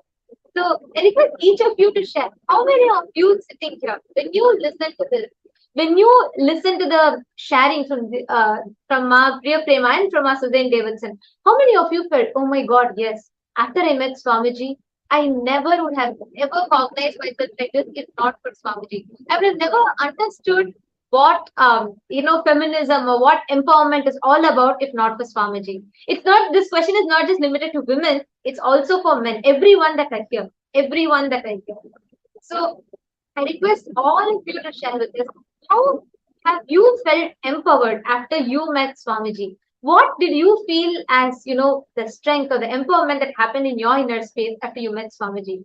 Because many times the cultural upbringing that we have, the societal upbringing that we have, feeds us into with multiple of these ideas, be it related to gender, be it the all the pressure that society adds us about gender, about being whichever, right? There's so much of pressure. You have to be a certain way, and we're all stereotyped. Genders are stereotyped, and a lot of this, many of us face. It can be because of your religious identity, your cultural identity, your gender-based identity, or your belief. It can be any of this, but many of us have multiple times faced this in our lives. So I request every one of you here that are sitting with us to take a few minutes and let us know on Facebook. Please go ahead and post on Facebook which aspect have you felt empowered after meeting Swamiji. Ma Supendrananda, Ma Swatantra, Ma Jalandhara Sthitananda, Ma Devika Rani Rapatam, Ma Zeng Shuyon, and Ma Sadashiva Mai, Ma Kriya Yogini, Ma Nitya Naresha. I request everyone here, Ma Dulchati, and Ma Yoga Malar. I request everyone, Ma Sally Chen, Besant Tekeste, Ma Brahmanyana, Ma Margarita, Ma Hilde Jararet, and Ma Abha Sharma. Wow, there's a lot of you that are sitting here. Rahul Aswani here. So I request all of you to take next few minutes. Please post on Facebook which aspect did you feel is unique to your introduction about understanding what is gender equality, or understanding about the how in multiple times where the society has conditioned you a certain way, how after meeting Swamiji you felt empowered and you were able to break that path, you were able to tread that path into a completely successful and healed aspect of yourself. I request every one of you to share this. I'm sure everyone here has a story to tell. Everyone here, like what we heard beautifully from Ma Priya Prema or Ma Suzanne Davidson, I'm sure everyone here has. Actually, it's very concerning that despite of the centuries, I would say, of different types of empowerment being done, right? Like earlier, when it was Sanatana Hindu Dharma, all the kingdoms, the basic nations were thriving. And at that time, having women and where women were worshipped, even in our scriptures is very clearly says how it and valuable and right.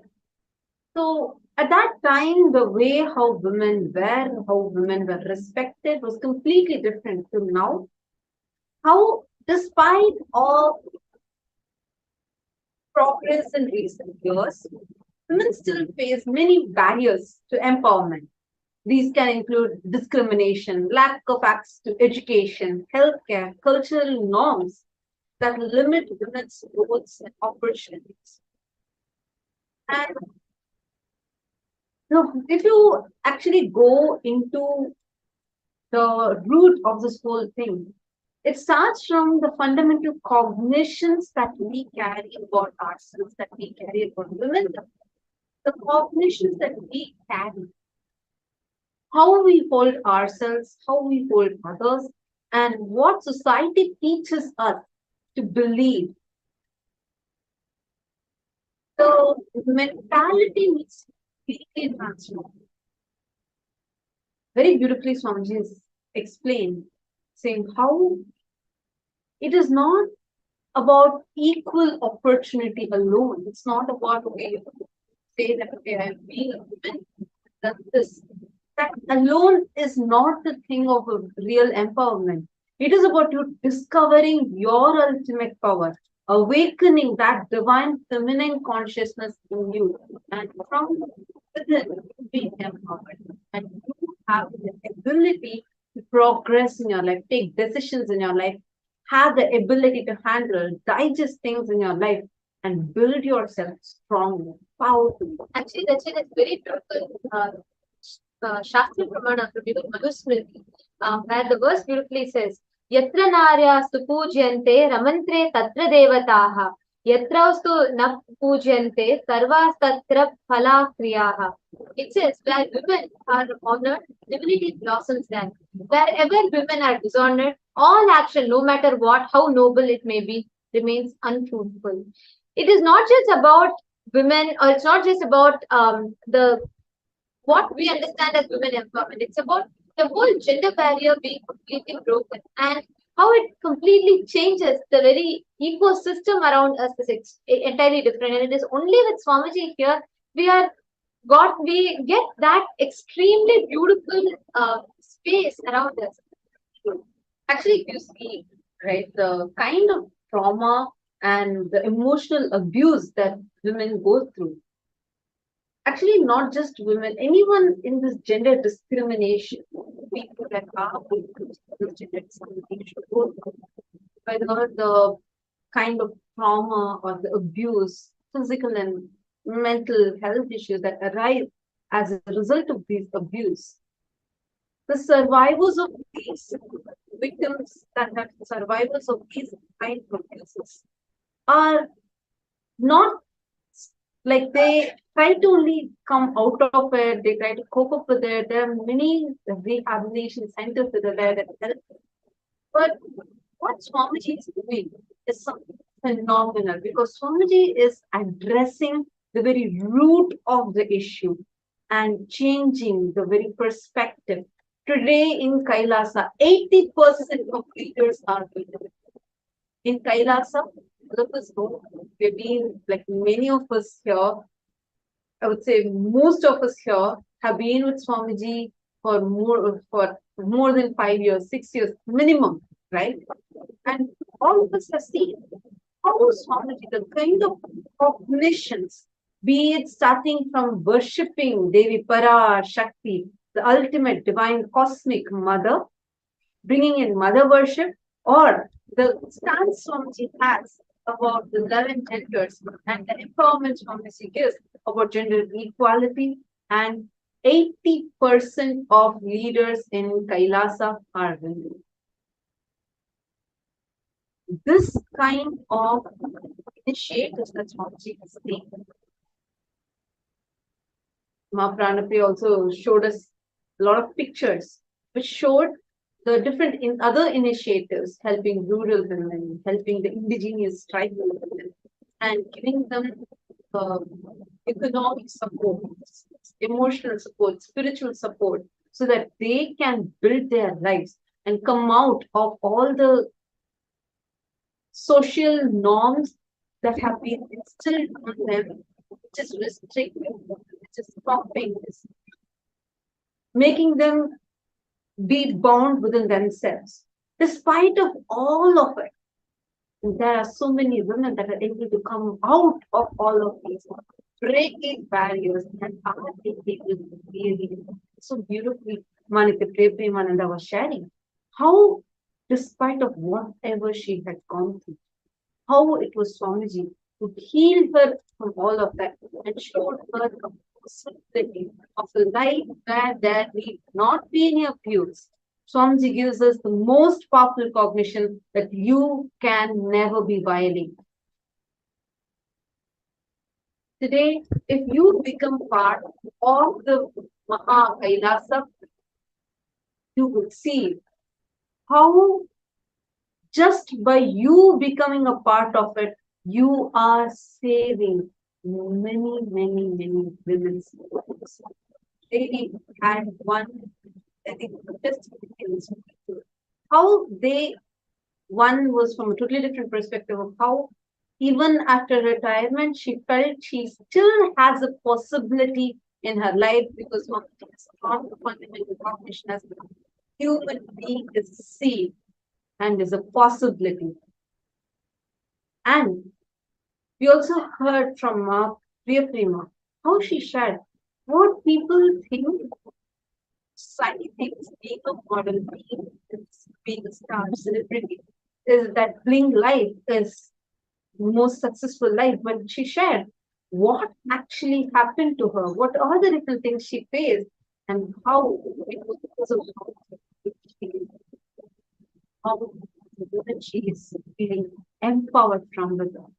Now, if you're watching this and if you feel that you want to take a step, be a part of this creative revival that Swamiji is doing, and transformation that Swamiji is bringing into all of our mental systems, helping women to actually break through these barriers, then become part of Mahakailasha.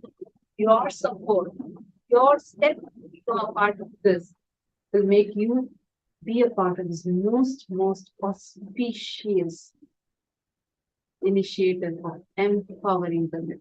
And Real if empowerment. the women empower you, now in that space of experience, highest consciousness of yourself. So now, yes, and okay, there are many of you who have posted your comments. Priya Yogini and Nithyananda said what the monks shared just now was particularly great and shocking. Suddenly feel that women have been invisible violence, and violence is everywhere. And Devika and Era has posted. Definitely, I'm feeling empowered. So much healing has happened. I received so much right knowledge about life from sessions. I love myself and others, giving me confidence to face myself and the world. Thank you, Bhagwan and Sangha. Absolutely, my if not for Swamiji, world would have never ever gotten this science. It is not just to do with us, our identity as women, or just gender limited. Even empowering us to realize that we are divine, we are conscious, that we are not bound by these genders. And Swamiji brought in this whole thing. When we are fighting about, men or women, Swamiji is bringing this whole thing about 11 genders in Hinduism. Hinduism is rich with the knowledge that we have. There are so many powerful truths, powerful cognitions, and ways to exist. On Nitya Yogini shared very beautifully how this you're able to understand about this violence, right? Ma Nitya Yogini, you tell in the place where you live, how many times or you don't need to actually tell me, but just look inside you. What kind of different restrictions discriminations, and abuses.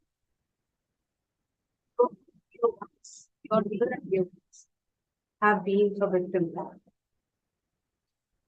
The one and only solution for this is Swamiji, and this revival is Swamiji. Here you have a huge possibility.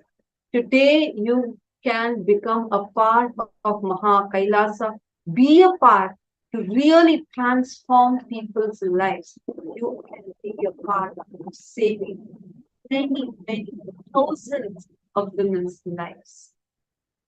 We have so many people that are here who are actually survivors of so many emotional traumas, of the societal discrimination that they have been.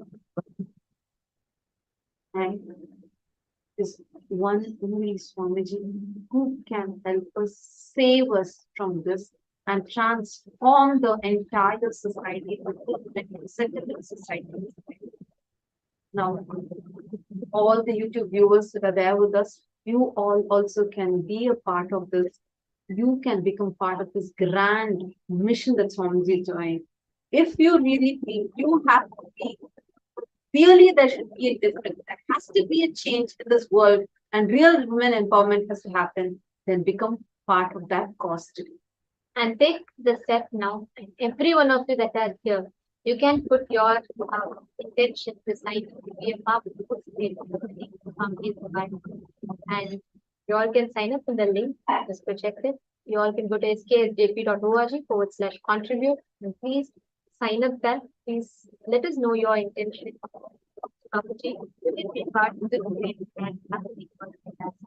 And now with this, it is time for all of us to get ready to enter into the Bhava Samadhi Darshan. I know everyone sitting here are waiting to receive the Bhava Samadhi Darshan. Today, we are going to be having the darshan of the forms of Paramashiva, the ferocious forms of Paramashiva, as Virabhadra, as Samhara Murthy, as Matsya Samhara Murthy, and Simhagna Murthy, and a lot of different forms of Paramashiva. So let us all get ready to the darshan. And just as we are entering the darshan, I request every one of you to please settle down. We are going to be entering into Darshan, and Darshan is the sacred space, the most powerful sacred space for us to experience, tap, open the doors to our highest person as divine, whatever we call it. And that's pure space of oneness with Swamiji. Normally, we all go and see deities in temples, but it is not easy for us to connect that ultimate consciousness with deities. Not because the Archavataras deities are not powerful, but because human beings are not matured enough to experience that higher state of consciousness through Archavataras. And therefore, out of that supreme compassion, the Nijavatara, physical embodied form within, to bridge that gap between human beings and the Archavataras and the divine, and they bridge this gap and take us through. So all the participants that are sitting here during the Bhava Samadhi Darshan, we are all going to be experiencing this same space where Nijavatara of Paramashiva, the Supreme Pontiff of Hinduism, our beloved Swamiji, is going to literally bridge us from being human to becoming God. Right? And this space is the most powerful space where you are extremely you're extremely malleable, means you can be molded into divine.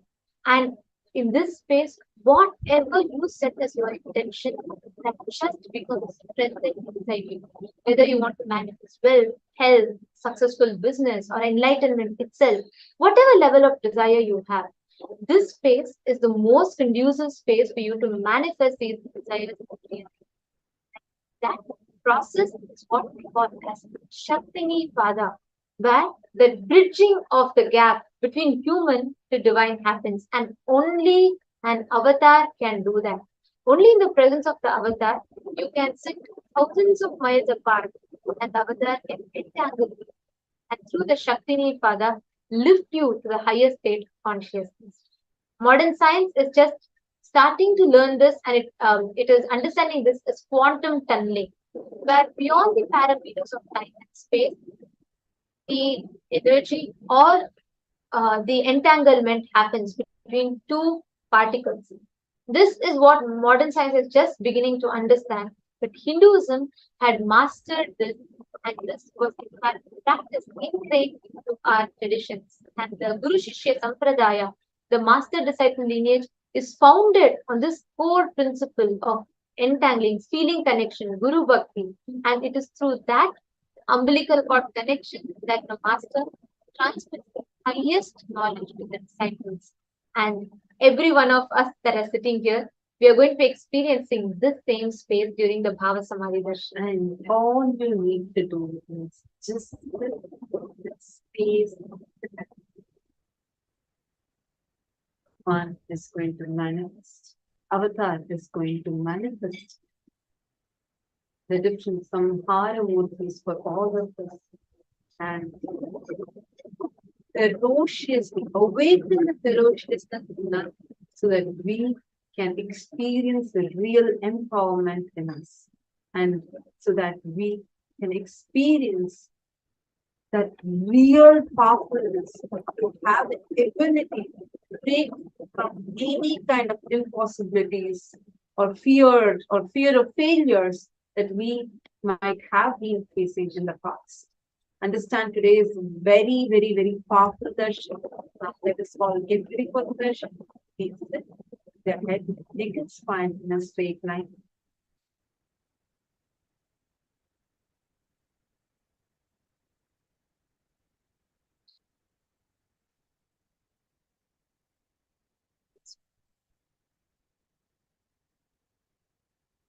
Chanting the Mahavakya.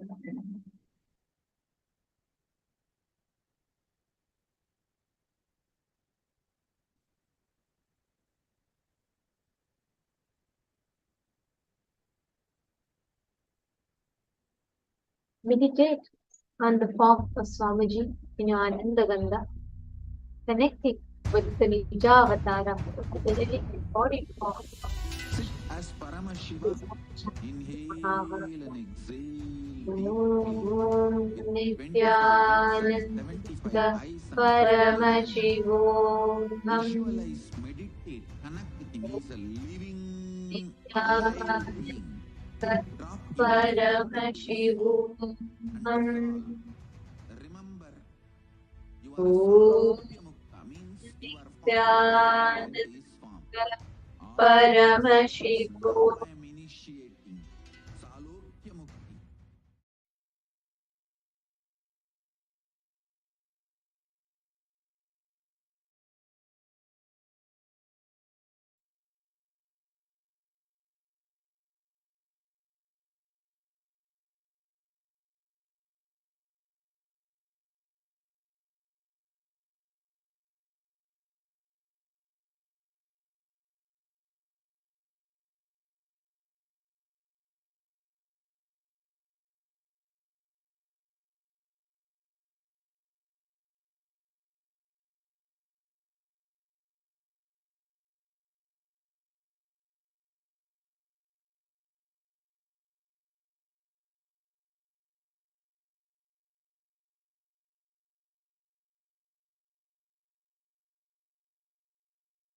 Connecting with the divine with your eyes closed is meditation.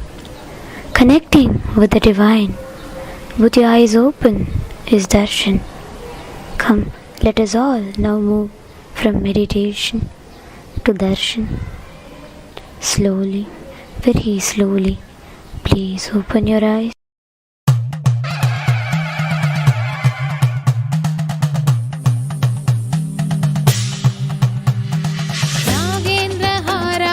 त्रिलोचनाय भस्माङ्गरागाय माहेश्वराय नागेन्द्रहाराय त्रिलोचनाय भस्माङ्गरागाय माहेश्वराय नित्याय शुद्धाय दिगम्बराय तस्मै नकाराय नमः शिवाय नमः शिवाय नमः शिवाय नमः शिवाय नमः शिवाय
शिवलोकमवाप्नोति शिवेन सह मोदते शिवेन सह मोदते பித்தனே சித்தனே உலகோரின் பித்தெல்லாம் தெளிவித்து ஞான வித்தை தந்தவனே நித்யானந்த பெருவாழ்வின் பொருளானவனே நித்யானந்த பெருவாழ்வின் பொருளானவனே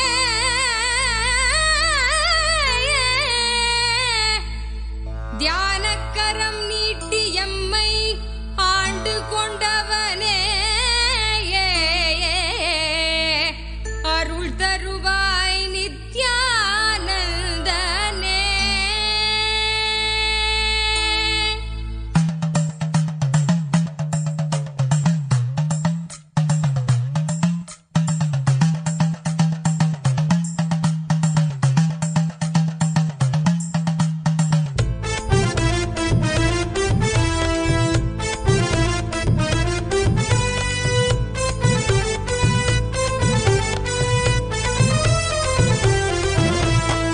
தகமலை வந்த மகாதேவிகமாய் நின்றவா அண்டத்துக்கு நித்யானந்த தியானம் தந்தவா.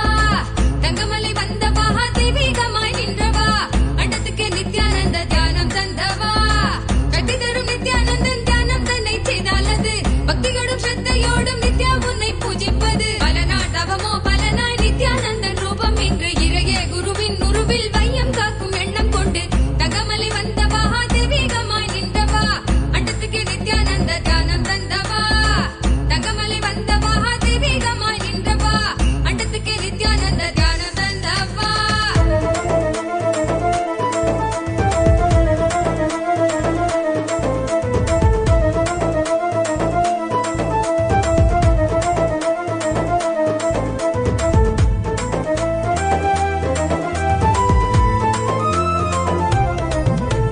சொர்க்கம் என்றாலே அன்பு வழிதானே என்றே நீ உற்சாகமாக உணர்த்திட இன்பம் கண்டோமே.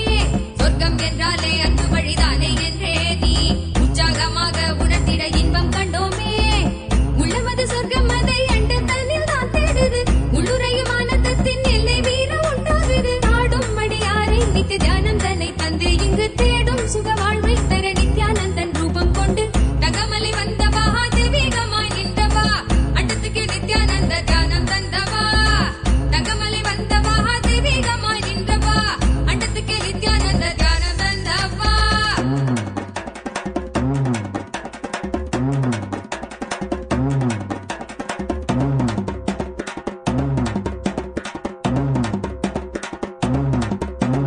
உள்ளுக்குள் உண்டாகும் நித்ய ஆனந்தம் கண்டாலே உள்ளம் தெய்வீகம் கொண்டாடும் என்றாய் நித்யானந்தா நீ. கள்ளங்கள் இல்லாமல் கொள்ளும் தெய்வீகம் என்னாலும் எம்மை ஞானத்தின் மெய்வாழ்வில் சேர்க்கும் யுக்தி தந்தாய் நீ. உள்ளுக்குள் உண்டாகும் நித்ய ஆனந்தம் கண்டாலே உள்ளம் தெய்வீகம் கொண்டாடும் என்றாய் நித்யானந்தா நீ. கள்ளங்கள் இல்லாமல் கொள்ளும் தெய்வீகம் என்னாலும் எம்மை ஞானத்தின் மெய்வாழ்வில் சேர்க்கும் யுக்தி தந்தாய் நீ. நித்யாவன் பாதம் அதை கண்டாலே போதும் மெய்ஞானம் வாழ்வில் பொறியாக குடியேறும். அகமும் தெளிந்தே ஆனந்த கூத்தாடி விட குருவாய் வளர்ந்தான் மெய்ஞானம் எம்முள் வந்திட. தகமலை வந்த மகாதேவிகமாய் நின்றவா அண்டத்துக்கு நித்யானந்த தியானம் தந்தவா. தகமலை வந்த மகாதேவிகமாய் நின்றவா அண்டத்துக்கு நித்யானந்த தியானம் தந்தவா.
சொர்க்கம் என்றாலே அன்பு வழிதானே என்றே நீ உற்சாகமாக உணர்த்திட இன்பம் கண்டோமே. சொர்க்கம் என்றாலே அன்பு வழிதானே என்றே நீ உற்சாகமாக உணர்த்திட இன்பம் கண்டோமே.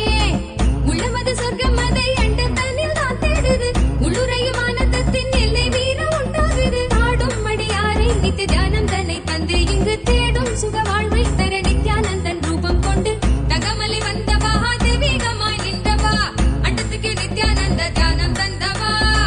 தகமலை வந்தவா தெய்வீகமாய் நின்றவா அண்டத்துக்கு நித்யானந்த தியானம் தந்தவா.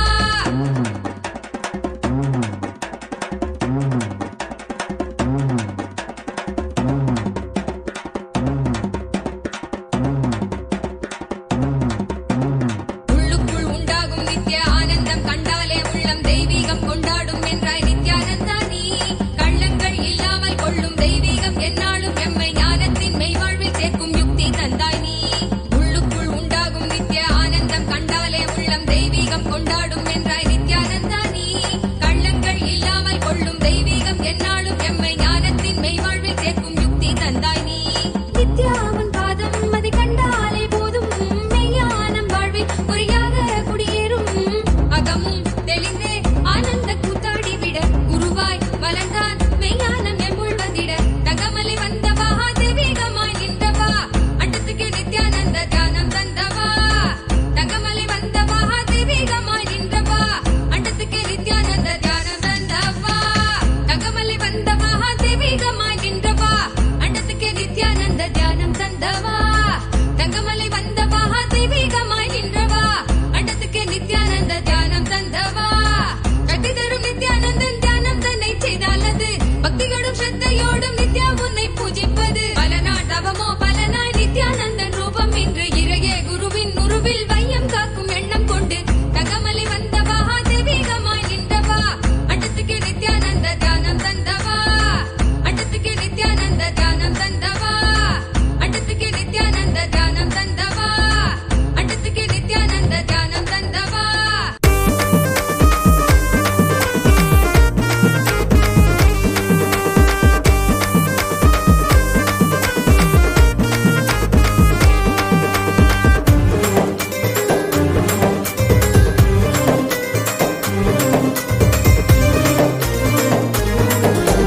நித்யானந்தர் சத்குருவின் காலடியை பற்ற மற்ற எண்ணமெல்லாம் ஓடிவிடுமே.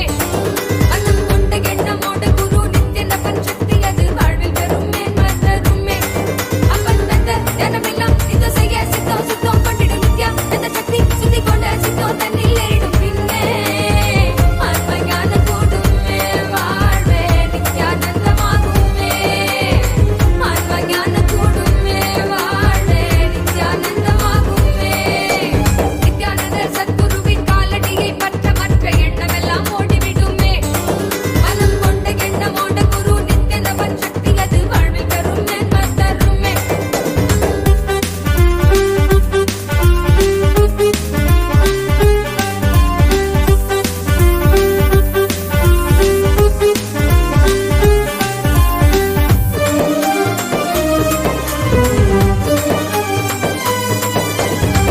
ஆளும் மகிழும் உன் உள்ளச்சத்தையே பதக்கிது அசைய மெது மெதுவா